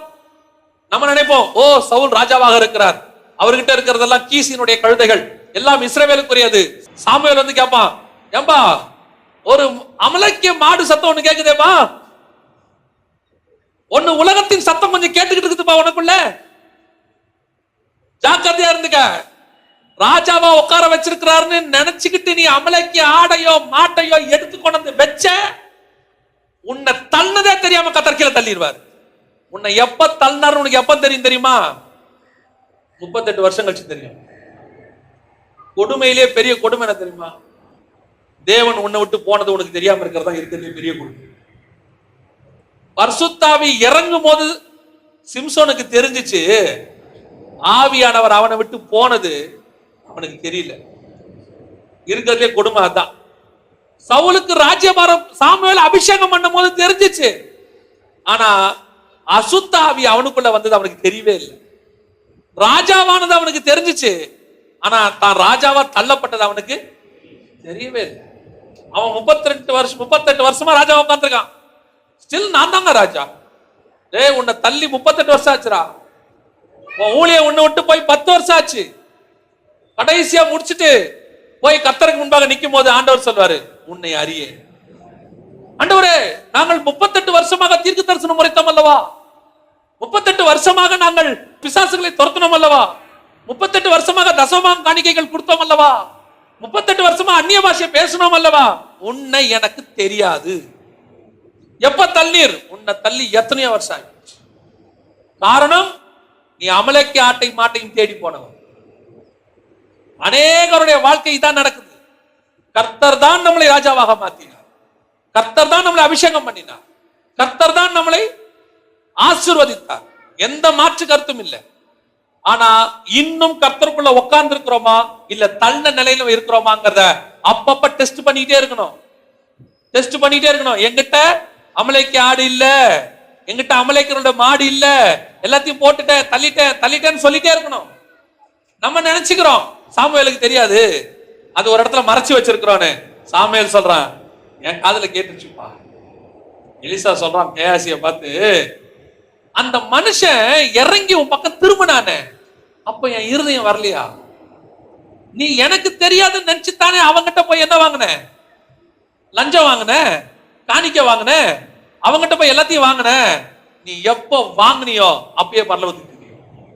மனுஷனுக்கு தெரியாது, கூட இருக்கிற கணவனுக்கு தெரியாது, கூட இருக்கிற மனைவிக்கு தெரியாது, ஃப்ரெண்ட்ஸுக்கு தெரியாது, சக ஊழியனுக்கு தெரியாது நீ பண்ற அநியாயம் அக்கிரமம் என்னன்னு. கர்த்தருக்கு தெரியும், ஏமாத்தவே முடியாது. ஆனா அவர் எப்பேற்பட்டவர் தெரியுமா? எல்லாரும் எதிரிலையும் பிடிச்சி உன்னை பொத்துன்னு தள்ள மாட்டாரு. பொறுமையா 4 காலையும் எடுத்து வச்சிருப்பா, நீ உட்காந்துட்டே இருப்ப சேர்ல. நான் ராஜாவாக இருக்கிறேன். உன்னுடைய காலை உருவி ரொம்ப நாள் ஆச்சு. அநேகருடைய ராஜ்யபாரம் முடிஞ்சு போச்சு. இப்ப ஆண்டவர் ஆல்டர்னேட்டா கொடுத்துட்டாரு. யாரை கொண்டாந்தாரு? தாவீதை கொண்டாந்தாரு. இந்த தாவீதை கொண்டு வர விதம் இருக்கு பாத்தீங்களா, ரொம்ப அற்புதமான விதம். தாவீதை ராஜாவாக தருவார்.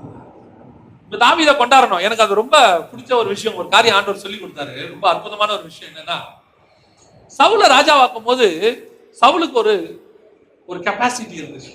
என்ன கெப்பாசிட்டினா, இஸ்ரவேல் எல்லாக்குள்ளேயும் அவன் எப்படி இருந்தான்? உயரமானவன். அத்தனை பேர் மேலேயும் உயரமா இருக்கு. எல்லாரும் அவன் தோளுக்கு கீழே தான். இப்ப இஸ்ரவேலர்களுக்குலாம் ஒரு பெரிய சந்தோஷம், எங்க ராஜா நல்ல ஜெய்ஜாண்டிகா இருக்கிறாரு. எல்லாருக்கும் அப்படி ஒரு ஆசை இருக்கு தெரியுமா உங்களுக்கு? பொண்ணுக்கு கொஞ்சம் குள்ளமா இருந்தாலும் மாப்பிள்ள உயரமா இருக்குன்னு அதுக்கு ஆசை இருக்கு. பாத்துருக்கீங்களா? மாப்பிள்ள நல்ல ஒசரமா இருக்கு. சிலர்லாம் சொல்லுவான் கண்ண நிறையல்னு இருப்பான். ஆனா பொண்ணு எப்படி வேணும் அவனுக்கு? செத்த செவியர்னு வேணும். சுண்டுனா என்ன வரணும்? ரத்தம் வரணும். எங்க பாஸ்டர் சொல்லுவாரு, அதுக்கு ஒரு குஷ்டரோகி தான் கல்யாணம். சுண்டுனா ரத்தம் வரணும். சிலருக்கு அப்படி ஆசை இருக்கு, நாம தான் கருப்பா இருப்போம், பொண்ணு எப்படி இருக்கணும்? சுத்த செவியர்னு இருப்போம். நாம தான் குள்ளமா இருக்கணும், மாப்பிள்ளை எப்படி இருக்கணும்? ஒசரமா இருக்கணும். அது ஒரு காம்ப்ளெக்ஸ். அந்த மாதிரி இஸ்ரவேலர்களுக்கும் நம்ம ராஜா எப்படி இருக்கிறாரு? இப்போ உயரமா இருக்காரு. சரி, இவருக்கு ஆல்டர்னேட்டா ஒரு ராஜா வராரு, ஒருத்தர் வராரு. யாரு? இவர் எப்படி இருக்கிறாரு? அவர் போட்ட ட்ரெஸ் கூட இவரால் போட முடியாது. இப்ப இவனை எப்படி மதிப்பான்? இப்ப தாவீதை ஆண்டவர் கொண்டு நிறுத்துறாரு. இந்தாங்க, இந்த சவுலை நான் தள்ளி விட்டேன், இவனுக்கு பதிலாக யாரை கொண்டு வந்திருக்கிறேன்? தாவீதை கொண்டு வந்திருக்கிறேன். சவுலை கொண்டாடும் போதே அவன் மதிக்கல.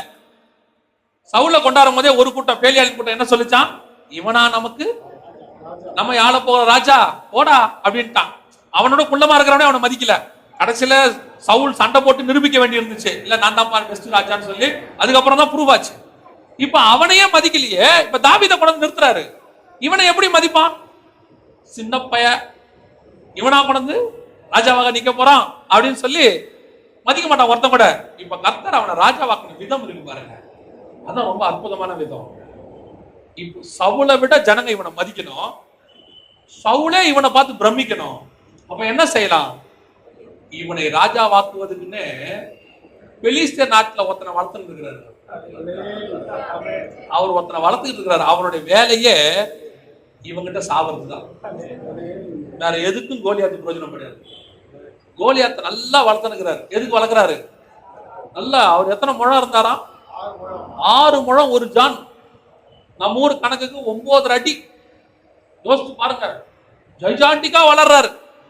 பெலிஸ்திய ராஜ்யத்துல சும்மா கும்மன் இருக்காரு. ஆளு பாக்குறதுக்கு அப்படி இருக்கிறாரு. அவருக்கு தெரியாது ஏன் வளர்றோன்னு. சவுலை விட உயரமா ஒருத்தனை வளர்த்துனுக்கிறாரு. சவுலே பயப்படுற ஒருத்தனை வளர்த்துக்கிட்டு இருக்கிறாரு. ஏன்? உன்னையும் என்னையும் ராஜாவாக்குவார். சில நேரங்களில் ஆண்டவர் பெரிய எதிரியை உருவாக்குவாரு. அவனை யாரும் ஜெயிக்க முடியாது நினைச்சு இருப்பாங்க. ஓ, இவரு ஆட்சிக்கு வந்துட்டாருன்னா இவர் ஆட்சியில கிறிஸ்தவம் கஷ்டங்க. ஐயோ, மினிஸ்ட்ரியே பண்ண முடியாதுங்க. இருக்கிறதுலயே கொடுமையானவரு. ஏன்னா உன்னை ராஜாவாக்கத்துக்கு தான் அவனை கொண்டாந்துருக்கிறாரு. அவனை பார்த்து பெரிய பெரிய ஊழியர்களும் ஊழியர்காரர்களும் பயந்து ஒடுங்கி நடுங்கி கொண்டிருக்கும் போது ஆண்டவர் உன்னை அவன் கண்களுக்கு முன்பாக ராஜாவாக உட்கார வைப்பதற்கு கர்த்தர் உன்னை உருவாக்கிட்டு இருக்கிறார். பல நேரங்கள்ல நான் சொல்லுவேன், உன்னை கொண்டு போய் ஆண்டவர் எங்க நிறுத்துவார் தெரியுமா? பெரிய ஜெயின்ஸுக்கு முன்னாடி நிறுத்துவார். நாம யாரு? அவனுக்கு எதிரா மினிஸ்ட்ரி பண்ணவன், அவனுக்கு எதிரா பிசினஸ் பண்ணவன் யாரு? பெரிய பெரிய ஜெயிண்ட். பெரிய பெரிய ஜெயிண்ட். எல்லாரும் என்ன சொல்லுவாங்க தெரியுமா? டேய், சவுலாலேயே ஒண்ணும் பண்ண முடியலடா. இல்ல, சவுலாலேயே ஒண்ணும் பண்ண முடியலடா. அப்பேற்பட்டதானே. டேய், அவன் சவுலுக்காக உருவாக்கலடா. என்ன ராஜாவாக்குறதுக்கு அவனை ஜெயிண்டா மாத்தி இருக்கிறாரு. அவன் வேலையை என்ன ராஜாவாக்குவது. அவன் ஜெயிண்டா இருப்பதுக்கு உருவாக்கப்படவில்லை, என்னை ராஜாவாக்குவதற்கு உருவாக்கப்பட்டார். உனக்கு முன்னாடி கர்த்தர் ஒரு பெரிய ஆலோகனை நிக்க வச்சிருப்பார். அந்த இடத்துல நிறைய பேர் தோத்து போயிருப்பாங்க. அவங்கிட்ட நிறைய பேர் தோத்துருப்பாங்க. அவங்கிட்ட நிறைய பேர் பயந்துருப்பாங்க. அவனுக்கு எதிராக பிசினஸ் பண்ண முடியாது, அவனுக்கு எதிராக மினிஸ்ட்ரி பண்ண முடியாது, அவனுக்கு எதிராக எதுவுமே செய்ய முடியாதுங்க. அது ரொம்ப மோசம். அவனை அப்படி உருவாக்குனதே கர்த்தர் தான்டா. கர்த்தர் தான் உருவாக்குனாரு. எதுக்காக? உன்னையும் என்னையும் ராஜாவாக மாற்றுவது. தெரியுமா உங்களுக்கு? எத்தனையோ இடங்கள்ல பெரிய பெரிய ஆட்களால முடியாத, ஒண்ணுமே தெரியாத நம்மை கொண்டு கர்த்தர் பெரிய அந்த இடத்துல உட்கார்ந்து இருக்கலாம். யாரா இருப்பான் தெரியுமா? அந்த ஃபீல்டுல கரைச்சு குட்டிச்சவனா இருப்பான், ஜெயின்ஸா இருப்பான். நம்ம போய் உட்கார்ந்து இருப்போம்ல, நம்மள எல்லாரும் பார்ப்பாங்க, இவங்க எங்க வந்தான், இவங்க எங்க வந்தான் அப்படின்னு சொல்லி இப்படி பார்த்துட்டே இருப்பாங்க. இவனை என்ன செய்ய போறான் அப்படின்னு அவன் கேட்கிற ஒரு கேள்வி கேட்பாங்க உட்கார்ந்து இருக்கிறவன். அந்த ஒரு கேள்வி இங்க இருக்கிற யாருக்கும் பதில் தெரியாது. அந்த ஒரு கேள்விக்கு மட்டும்தான் நமக்கு பதில் தெரியும்.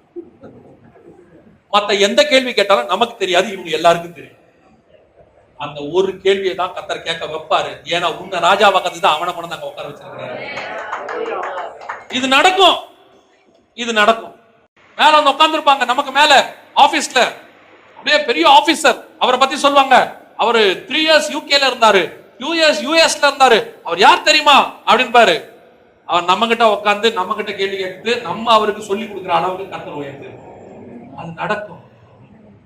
சில நேரங்கள்ல கோலியாத்தை கர்த்தர் உருவாக்குறது அவனை ராஜாவாக்குறதுக்கு இல்ல, நம்மை ராஜாவாக்குவதற்கு.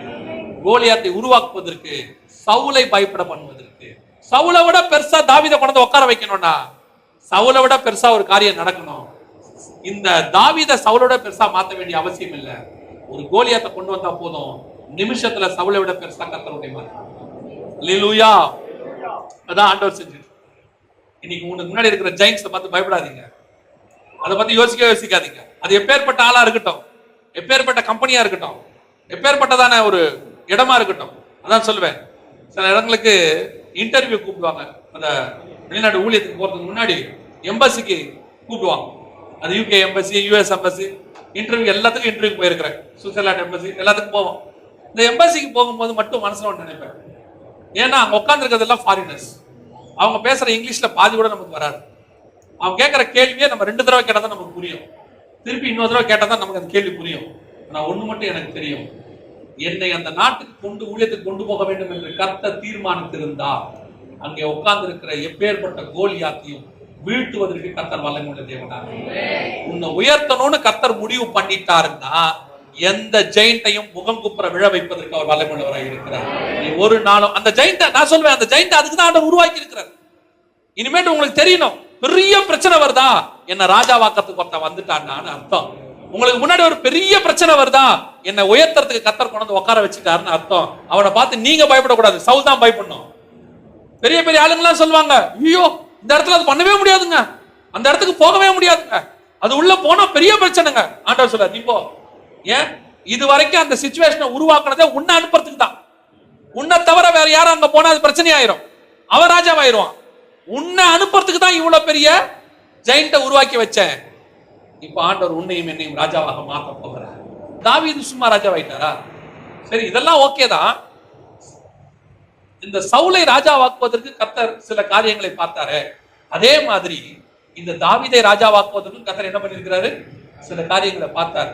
அதுவும் 2 காரியம் இருக்கு. அதை மாத்திரம் நான் சொல்லிட்டு ஜோமணி முடிக்க விரும்புகிறேன். நல்லா கவனிங்க, ஏன் ஆண்டவர் தாவீதை ராஜாவாக மாத்தினார். வாசிங்க 1 சாமுவேலின் புஸ்தகம் 17ஆம் அதிகாரம் 34வது வசனத்தை வாசிங்க. தாவீது சவுலை பார்த்து, உம்முடைய அடியான் என் தகப்பனுடைய ஆடுகளை மேய்த்துக் கொண்டிருக்கிற போது ஒரு விசை ஒரு சிங்கமும் ஒரு விசை ஒரு கரடியும் வந்து மந்தையில் இருக்கிற ஒரு ஆட்டை பிடித்துக் கொண்டது. நான் அதை தொடர்ந்து போய் அதை அடித்து அதை அதன் வாய்க்கு தப்புவித்தேன். எதை? ஆட்டுக்குட்டிய. சவுல் தேடினது கழுதைய, தாவீது தேடினது ஆடை. அவன் இருக்கிறதுலயே பிரீஷியஸ தேடினான், விலையேறப்பட்டதை தேடினான். கர்த்தர் அவனை ராஜாவாக்குனாரு. ஆனா தாவீதை ஏன் ராஜாவாக்குனாரு தெரியுமா? இவன் ஒண்ணும் இல்லாத ஆட்டுக்கே தன் ஜீவனை பணையம் வைப்பானால் இந்த இஸ்ரவேல் என்கிற ஆட்டை தன் ஜீவனை கொடுத்து பாதுகாப்பான் என்று சொல்லி அவனை கர்த்தர் ராஜாவாக மாற்றினார். அல்லேலூயா. இந்த குணாதிசயம் கிறிஸ்துவினுடைய குணாதிசயம். ஆடுகளுக்காக மேய்ப்பன் ஜீவனை கொடுக்கிற குணாதிசயம். இந்த குணாதிசயம் தான் தாவீதுக்கு இருந்துச்சு. ஊழியத்தில் இருக்க வேண்டிய மிக முக்கியமான ஆழமான அடிப்படையான குணாதிசயம் என்ன தெரியுமா? ஆத்துமாக்களுக்காக தன் ஜீவனை பணையம் வைக்கிறது. ஏங்க பவுல் பட்டணம் தோறும் அடிக்கப்படணும்? யோசிச்சு பாருங்க. பவுல் ஏன் பட்டணம் தோறும் அடிக்கப்படணும்? பவுல் எதற்காக எல்லா இடத்துலயும் 1 குறைய 40 அடி வாங்கணும்? ஏன் 3 தடவை மரணத்துக்கு எதுவா போகணும்? ஏன் அந்த ஆளு ரட்சிக்கப்பட்டு ஏதோ ஒரு இடத்துல நியாயப்பிரமாணத்தை படிச்சுட்டு ஒரு லெட்டரை எழுதிக்கிட்டு ஒரு சபையில உட்காந்துக்கிட்டு பாஸ்டரா இருக்க முடியாதா? அவர் இருந்தார் தானே, ஏன் இருக்க முடியாதா? அவனுக்குள்ள ஒரு ஆத்ம பாரம் இருந்தது. இந்த ஜனங்களுக்காக நான் மரிக்கவும் தயாராக இருக்கிறேன். கிறிஸ்துவினுடைய மரணம் ரட்சிப்பை கொண்டு வந்தது. பவுலினுடைய மரணம் சபைகளை ஸ்தாபித்தது.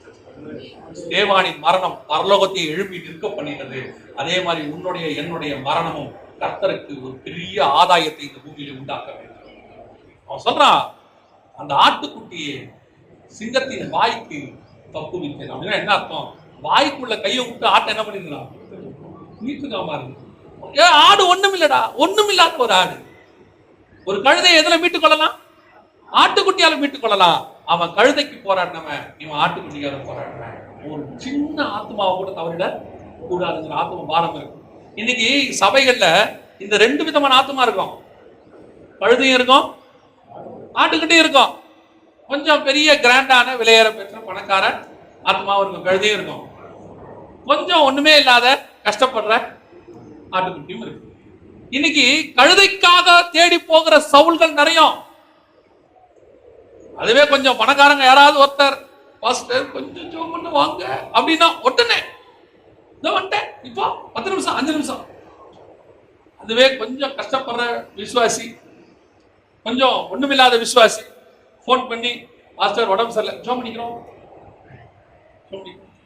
பாஸ்டர் நீங்க எங்க வீட்டுக்கு வந்து இப்போ ரொம்ப பிஸிமா, ஊழியத்துல ரொம்ப வேகமா ஓடிட்டு இருக்கிறோம்.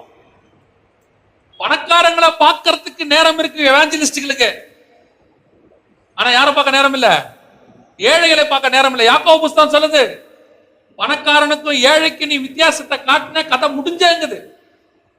இன்னைக்கு சபைகளுக்குள்ள 2ம் இருக்கு. கழுதையை தேடுறவங்களும் இருக்கிறாங்க, ஆட்டுக்குட்டியை தேடுறவங்களும் இருக்கிறாங்க. நான் கழுதையை தேடக்கூடாதுன்னு சொல்லல, ஆனா கண்டிப்பாக ஆட்டுக்குட்டியை தேடணும்னு சொல்றேன். ஆட்டுக்குட்டியை வாய்க்கு, நீ சிங்கத்தின் வாய்க்கு என்ன செய்யணும்? தப்பு வைக்கணும். இன்னைக்கு இருக்கிற ஊழியக்காரங்க ஒரு சிலர்கிட்ட ஒரு குணாதிசயம் இருக்கு. என்ன சொன்னாங்க தெரியுமா? ஒரு ஆத்மா போச்சுன்னா, பின்வாங்கி போயிருச்சுன்னா, சபைக்கு வரல, இல்ல வேற எங்கேயாவது கொஞ்சம் வேற உபதேசத்துக்கு போச்சுன்னா அவங்க சொல்ற வார்த்தை போட்டோம். அது அடிபட்டு மிதிப்பட்டு வரும். என்ன வரும்? அடிபட்டு மிதிப்பட்டு வரும். வரும்போது பார்த்துக்கலாம். நீ சவுல், நீ சவுல். ஐயோ ஒரு ஆத்மா போச்சே, அதை காப்பாற்றணுமே, அதுக்கு போன் பண்ணி அதை கேட்டு ஒரு தடவைக்கு 2 தடவை, 2 தடவைக்கு 3 தடவை கேட்டு எப்படியாவது ஆத்மாவை காப்பாற்றணும்னு தோணுது பாத்தீங்களா? நீ தான் தாவீது. உன்னதான் கர்த்தர் ராஜாவாக மாத்துவார். இன்னைக்கு நிறைய பேர் கழுதையை தேடுறாங்க. எனக்கு சில இதை கேட்கும் போது கொஞ்சம் வருத்தமா இருக்கும். ஒரு சபையில போயிருந்த போது ஒரு பெரிய பேனர் வச்சிருந்தாங்க.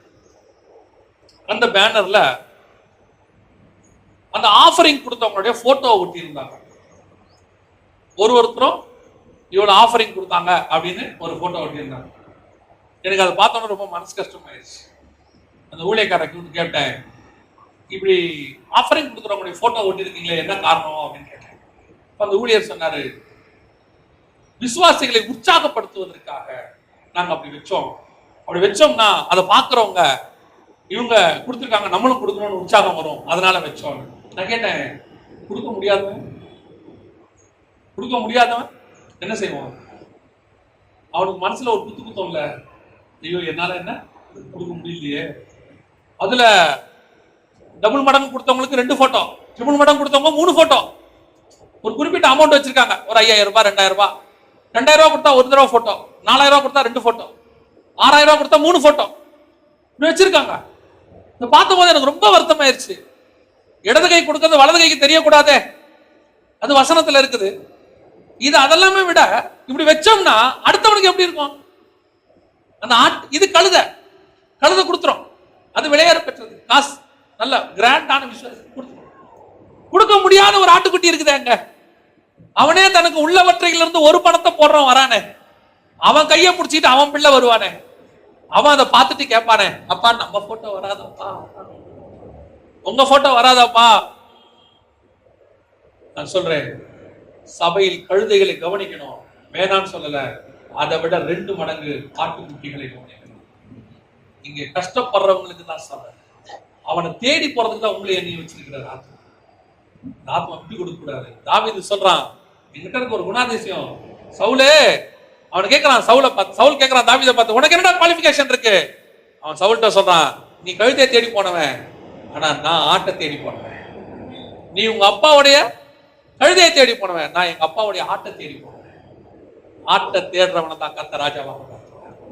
கழுதையை தேடினவனுடைய ராஜ்யபாரம் விழுந்துருச்சு. ஆட்டை தேடினுடைய ராஜ்யபாரத்துல இயேசு வந்து உட்கார்ந்துட்டாரு. காரணம், அது இயேசுடைய குணாதிசயம். இன்னைக்கு நீயும் நானும் ஆடுகளை தேடுகிறவங்க, கஷ்டப்படுறவங்களை தேடி போங்க.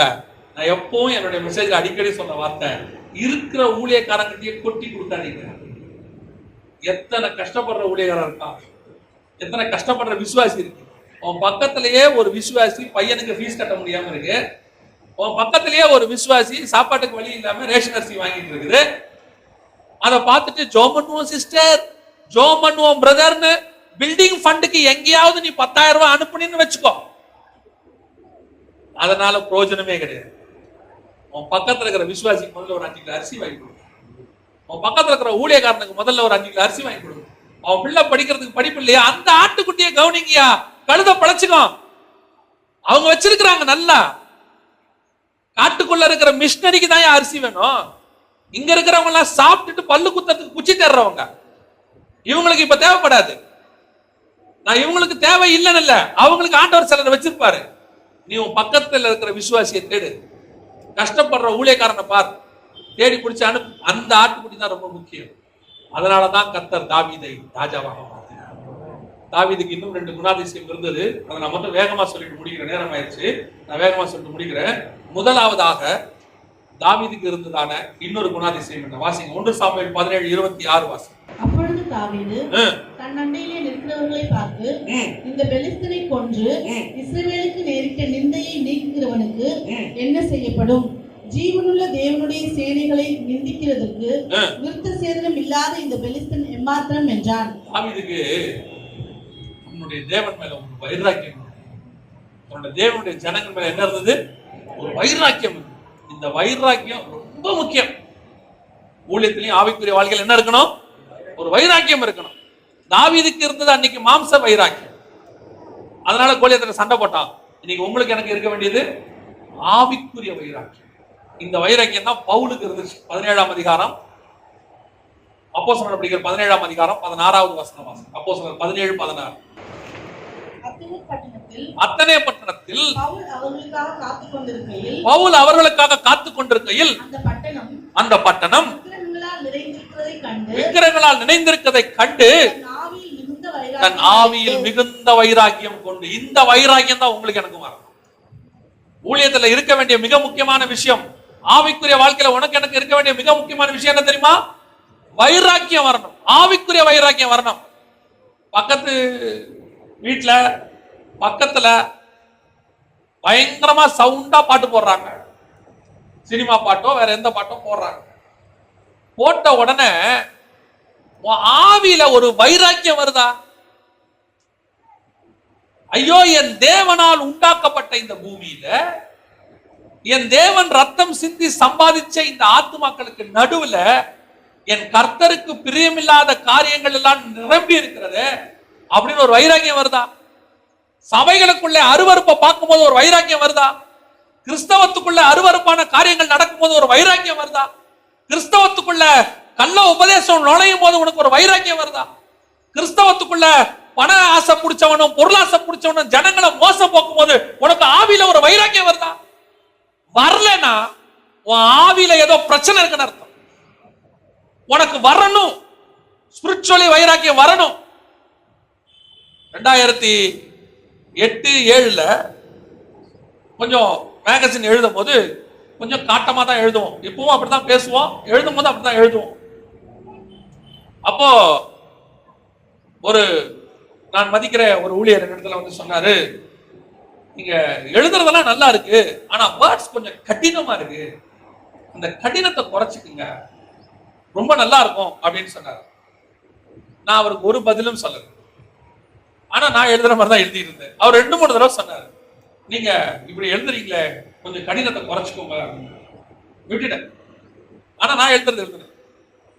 ஒரு 5 வருஷம் இருக்கும், அவர் ஒரு புக் எழுதினாரு, அவர் ஒரு மேகசின் போட்டார்.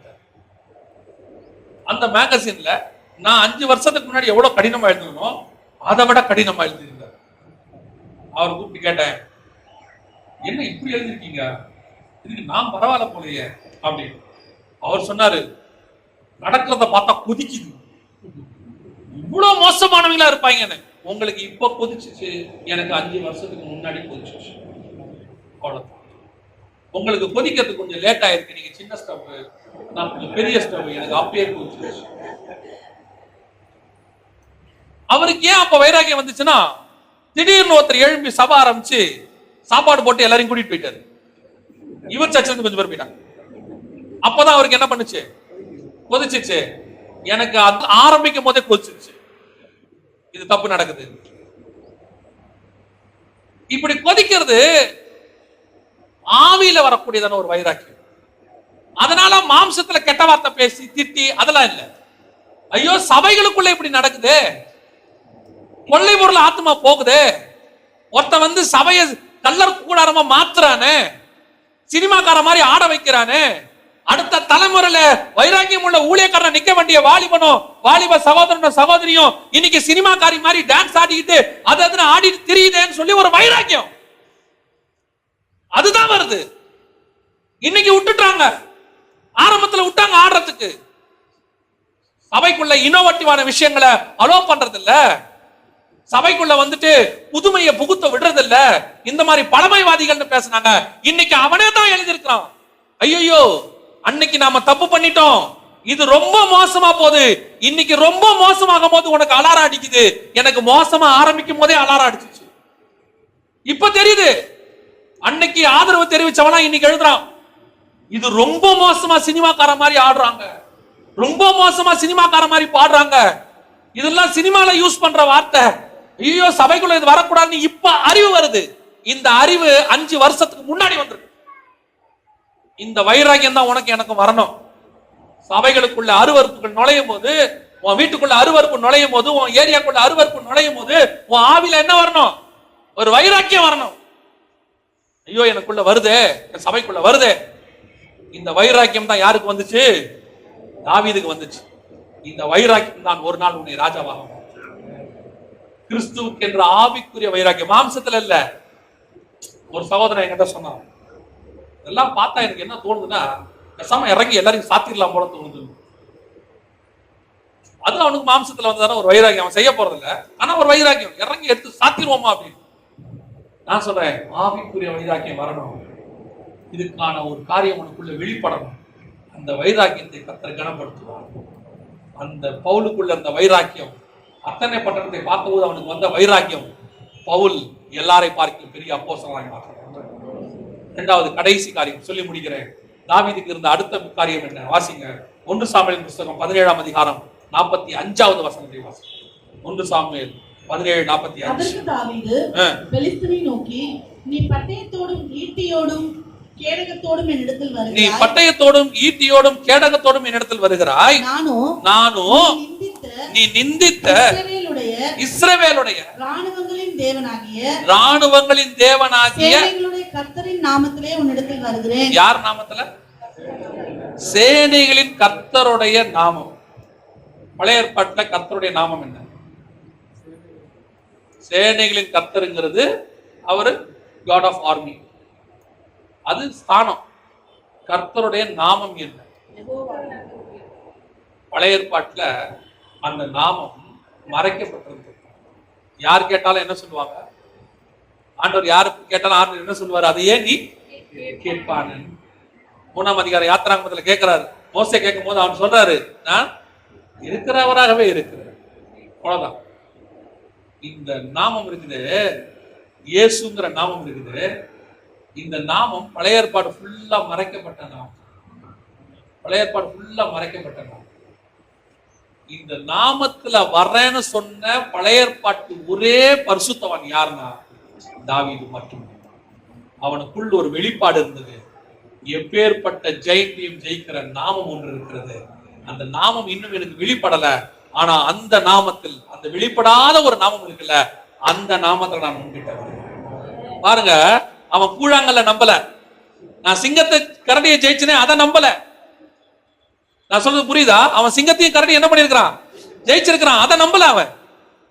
அவன் கையில ஒரு 5 கூழாங்கல் இருக்கு, அதையும் நம்பல. எனக்கு நல்ல கவட்ட வீச தெரியும், அதையும் நம்பல. அவன் நம்பினது ஒன்னே ஒண்ணு, மறைக்கப்பட்டிருந்தாலும் சரி, எனக்கு தெரியாமல் போனாலும் சரி, உன்னை ஜெயிக்கிறதுக்குன்னு ஒரு நாமம் இருக்குடா, அந்த நாமத்தில் உங்ககிட்ட. எனக்கு அது அந்த வார்த்தையை கேட்கும் போது ரொம்ப ஆச்சரியமா இருந்துச்சு. எப்பேற்பட்ட வெளிப்பாடு பாருங்க தாவீதுக்கு. பழைய ஏற்பாட்டுல எத்தனை பேருக்கும் மறைக்கப்பட்ட ஒரு நாமம் வந்து கேட்கிறான். சிம்சனுடைய அம்மா அப்பாவும் கேட்கிறாங்க, அதே நீ கேட்பானே. அது யார் கேட்டாலும் அந்த நாமம் என்ன செய்யப்பட்டது?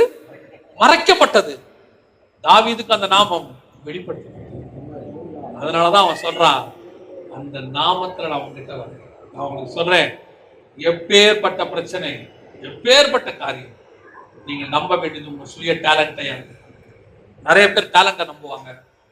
உங்களுக்கு ஒருவேளை நிறைய பேரை தெரியும், பெரிய மனுஷங்களை நிறைய பேரை தெரியும், நிறைய அரசியல் தலைவர்கள், அப்புறம் போலீஸ் ஆபீசர்ஸ், வக்கீல்கள், அல்லது பெரிய போஸ்டிங்ல இருக்கிற அதிகாரிகள், எல்லாரையும் தெரியும். ஆனால் நீங்களும் நானும் இந்த உலகத்தை ஜெயிக்க வேண்டியது அவர்கள் துணையோடு அல்ல, நமக்கு கொடுக்கப்பட்டிருக்கிற நாமத்தின் துணையோடு. பல நேரங்கள் நம்ம இந்த மிஸ்டேக்கை தான் செய்யறோம். பிரச்சனை வந்த உடனே நம்ம டக்குன்னு என்ன நினைக்கிறோம்னா, உடனே நம்மளுடைய தாட் எங்க போகுது? உடனே இவர்கிட்ட போலாமா, உடனே அவர்கிட்ட போலாமா, அவரை பார்க்கலாமா, இவரை பார்க்கலாமா, இந்த பிரச்சனையை சால்வ் பண்ணலாமா. நான் சொல்றேன், அமைதியா போய் ஒரு 1 மணி நேரம் ஜோம் பண்ணுங்க. அமைதியா போய் ஒரு 1 மணி நேரம் ஜோம் பண்ணுங்க. ஜோம் பண்ணா சால்வ் ஆகுமா? ஒரு ஆளுகிட்ட போய் நீங்க லஞ்சம் கொடுத்து அந்த ஆள் போய் பேசி தீர்த்து ஒரு மாசம் 1 வாரம் கழிச்சு சால்வ் ஆகுற பிரச்சனை உங்க 1 மணி நேர ஜபத்துல சால்வ் ஆகும். அந்த நாமத்துக்கு அப்பேற்பட்ட வல்லமை உண்டு. அந்த நாமம் இல்லாதவைகளை உருவாக்குகிற நாமம், மரித்தோரை உயிரோடு கூட எழுப்புகிற நாமம், எப்பேற்பட்ட பிரச்சனையும் சால்வ் பண்ற நாமம். அவருடைய நாமம் வல்லமை உள்ள நாமம், மகத்துவம் உள்ள நாமம். கோர்ட்டால சாதிக்க முடியாதத, அதிகாரியால சாதிக்க முடியாதத, ராஜாக்களால சாதிக்க முடியாதத தேவனால் சாதிக்க முடியும். ஏன்னா அவர் ராஜாக்களுக்கு அதிபதி, சர்வ வல்லமை உள்ள தேவன். டோர் க்ளோஸ் ஆயிருச்சு, முடிஞ்சிருச்சு, அவ்வளவுதான், இனி நடக்காது, புதஞ்சிருச்சு, மண்ணோட மண்ணாயிருச்சு, மக்கி போயிருச்சு, அழுகி போயிருச்சுன்னு சொன்னாலும், வெறும் உலர்ந்த எலும்பா மாறிடுச்சுன்னு சொன்னாலும் மீண்டும் உயிரோடு கூட கொண்டு வந்து நிறுத்துவதற்கு கர்த்தர் வல்லமை உள்ள தேவனாக இருக்கு. ஏன்னா அவர் அப்பேற்பட்ட சர்வ வல்லமை உள்ள. அதை என் வாழ்க்கையில நான் ருசிச்சு பார்த்திருக்கேன். அவ்வளவுதான், ஊழியம் முடிஞ்சு காணாம போச்சு, அவ்வளவுதான், இல்ல இனிமேல் இல்ல, ஜெகன் முடிஞ்சான்னு சொன்னா அந்த சாம்பலில் இருந்து சிங்காரத்தை உண்டாக்குவதற்கு அவர் வல்லமை உள்ளவர். எதிராக வந்து நிற்கக்கூடியவர்கள் எப்பேற்பட்ட ஜெயிட்டும், உன்னை என்ன வேணாலும் பண்ணட்டும், உன்னை நாசம் பண்ணி பார்க்கட்டும், உன் பேரை நாசம் பண்ணி பார்க்கட்டும், நாசம் பண்ணவன் நாசமாவானே ஒழிய ஒரு நாளும் கர்த்தர் உன்னை தாழ விடுகிறது இல்லை. உன்னை ராஜாவாக கர்த்தர் உட்கார வைப்பார். காரணம், ஈசாய் தாவீது ராஜாவை பெற்றான். ஒரு தாவீது ராஜாவை பெற்ற, ஒரு மாம்சத்தில் ராஜாவை பெற்ற அந்த ராஜாவுக்கு அவ்வளவு வைராக்கியம் இருக்குமானால், என் தேவன் என்னை ராஜாக்களும் ஆசாரியருமாய் நம்மை பெற்று வச்சிருக்கிறாரு, உன்னையும் என்னையும் கர்த்தர் எவ்வளவு கனப்படுத்தி உட்கார வருவார். ஒரு ஈசாயை பெற்ற அந்த மாம்ச ராஜாவுக்கே இவ்வளவு இருக்கும்னா, அதுல வந்த ராஜா தான் நம்ம ராஜா. அவருடைய வித்து நமக்குள்ள இருக்குன்னு ஒன்றியவான் சொல்லுது. அந்த வித்தை பெற்ற நாம் எல்லோரும் ராஜகுமாரர்கள், ராஜாக்களும் ஆசாரியனுமா. அப்பனா உங்களுக்கு எனக்கும் எவ்வளவு வச்சிருப்பாரு ஆண்டவர். அவ்வளவு சீக்கிரத்துல கோலியாத்தை ஜெயிச்சிருவானா? அவ்வளவு சீக்கிரத்துல சவுல ஜெயிக்க விட்டுருவாரா? கோலியாத்த முகங்குப்புற விழ வைப்பார். உன்னை துரத்துகிற சவுல்களை நாண்டு கொண்டு சாக வைப்பார். உனக்கு விரோதமாய் பேசின சீமைகளை மீண்டும் வந்து உன்னை வாழ்த்தும்படி கர்த்தர் வைப்பார். ஆனால் நீயோ ராஜாவாக மேலே உட்கார வைத்திருப்பார். அல்லேலூயா. தாவீது ராஜாவை பெற்றார், தேவன் நம்மை பெற்றார். அல்லேலூயா. நாம ஜெபம் பண்ண போகிறோம். எல்லா கண்களை மூடுவோம். தேவ சமூகத்துல ஆண்டவரை நோக்கி பார்க்க போகிறோம். Thank you Holy Spirit. நன்றி ஆவியானவரே. இம்மட்டும் நடத்தின எங்களை இம்மானுவேலரே, இனிமேலும் நடத்தும் எபினேசரே, இதுவரைக்கும் எங்களை தாழ விடாதவரே, நாங்கள் விழுந்தாலும் எங்களை எழும்பி நிற்க பண்ணி இருக்கிறவரே, எங்களுக்கு விரோதமாய் உருவாக்கப்பட்ட ஆயுதங்களை நிர்மூலம் பண்ணினவரே, எங்களுக்காக ஆண்டவரே யுத்தம் பண்ணினவரே, எங்களுக்கு முன்பாக கடந்து போனவரே, காற்றையும் கடலையும் அடக்கினவரே, தண்ணீரின் மேல் நடந்து வந்து எங்களை பாதுகாத்தவரே, மரித்த எங்களை உயிரோடு கூட எழுப்பினவரே, எங்களுக்கு விரோதமாய் வந்த பட்டயங்களை தட்டி விட்டவரே, எங்களுக்காக எதிர்ப்போர் பேசினவரே, எங்களோடு இருக்கிற பெரியவரே, உண்மை நாங்கள் உயர்த்துகிறோம். எல்லாம் ஒருமனப்படுவோம். கண்களை மூடி தேவ சமூகத்துல ஆண்டவரை நோக்கி பார்ப்போம். சேனைகளின் கர்த்தர் உன்னோடு கூட இருக்கிறார். சேனைகளின் கர்த்தர் உன்னோடு கூட இருக்கிறார். உனக்கு விரோதமாய் நிக்கிற ஜெயின்ஸ, உனக்கு விரோதமாய் எழுப்பி நிக்கிற ஜெயின்ஸ ஆண்டவர் முகம் குப்புற விழ பண்ணுவார். எப்பேற்பட்ட ராஜா சவுல், ஒருத்தன் கூட அவனுக்கு ஈக்குவல் இல்லைங்க. அந்த ராஜாவுக்கு ஆல்டர்னேட் ஆண்டவர் வச்சுட்டார். நான் ஒரு எச்சரிப்பை சொல்ல விரும்புறேன். ரொம்ப கேர்ஃபுல்லா இருந்து கொள்ளணும். நம்ம எல்லாரும், நம்ம கூட ராஜா இருக்கிறார், உண்மைதான். நம்ம ராஜாவின் பிள்ளைகள், உண்மைதான். அதே நேரத்துல கொஞ்சம் ஆட்டம் ஆடிட்டோம்னா, கொஞ்சம் கழுதையை தேடுறதுக்கு பதிலாக அமலேக்கியரோட ஆடு மாடை தேடிட்டோம்னா, கொஞ்சம் உலகத்தை தேடிட்டோம்னா, உலகத்துக்கு பின்னாடி கொஞ்சம் போயிட்டோம்னா, உனக்கு ஆல்டர்னேட்டை உருவாக்கி ரெடி பண்ணி வச்சிருவேன். உனக்கு தெரியாது, அவர் ஆல்டர்னேட் உருவாக்கி 38 வருஷம் ஆயிருக்கு. திடீர்னு ஒரு நாள் ஒருத்தன ராஜாவா அபிஷேகம் பண்ணுவான். நீ எப்பப்பா உருவான? தள்ளி 30 வருஷம் ஆகி போச்சு. அன்னைக்கு இவனை நான் உருவாக்கிட்டேன். ஒப்பு கொடுப்போமா தேவ சமூகத்தில்? ஆண்டவரே, எங்கள் பலவீனங்கள், எங்கள் குறைவுகள் எல்லாத்தையும் ஒப்பு கொடுக்கிறோம்மா. நாங்க நிற்பதும் நிர்மூலம் ஆகாமல் இருப்பதும் உம்முடைய கிருபை மட்டும் ஆண்டவரே. நாங்க ராஜாவானது உம்முடைய கிருபை மட்டும் ஆண்டவரே. எங்கள் பலனோ, எங்கள் திறமையோ, எங்களுடைய படிப்போ, எங்கள் முன்னோர்களுடைய ஆசீர்வாதமோ எதுவும் கிடையாது. எல்லாம் நாங்க இயேசு ராஜாவுடைய பிள்ளைகளா பிறந்ததுனால, ஈசாய் தாவீது ராஜாவை பெற்றார். எங்கள் இயேசு எங்களை பெற்றிருக்கிறார். எங்களை ராஜாக்களும் ஆசாரியருமாய் பெற்றிருக்கிறார். அதனாலதான்ப்பா எங்களுக்கு இந்த கனம். இந்த கழுதை மேல அந்த இயேசு இல்லாட்டி கீழே எதையுமே விரிக்க மாட்டாங்கப்பா. இந்த கழுதையை கட்டி போட்டுருவாங்க. ஆண்டவரே, நீங்க இருந்தா மட்டும்தான்ப்பா எங்களை கட்ட விழுப்பாங்க. நீங்க இருந்தாதான்ப்பா எங்களை கனப்படுத்துவாங்க. நீங்க இருந்தாதான்ப்பா நாங்க ராஜாவா மாற முடியும். ஒப்பு கொடுப்போமா தேவ சமூகத்துல? நீ பயப்படாத, நீ பயப்படாத. எப்பேற்பட்ட ஜெயின்ஸ் கீழே தள்ளியிருந்த. நம்ம ஜெபிக்க போகிறோம். சர்வ வல்லமை உள்ள எங்கள் ஆண்டவர், அருமையான காலை வேளைக்காக ஸ்தோத்திரம்.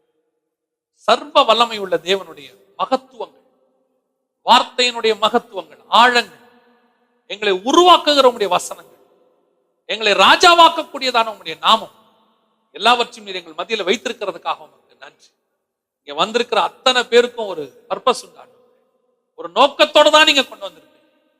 நோக்கம் இல்லாம இங்க கொண்டு வந்திருக்கவே மாட்டீங்க. கொண்டு வந்த அந்த தயவுக்காக உமக்கு நன்றி. திட்டங்களை வெளிப்படுத்தி கொடுத்த தயவுக்காக ஸ்தோத்திரம். அவர்கள் நிலையிலே நீர் அவர்களை உயர்த்த போற தயவுக்காக உமக்கு நன்றி.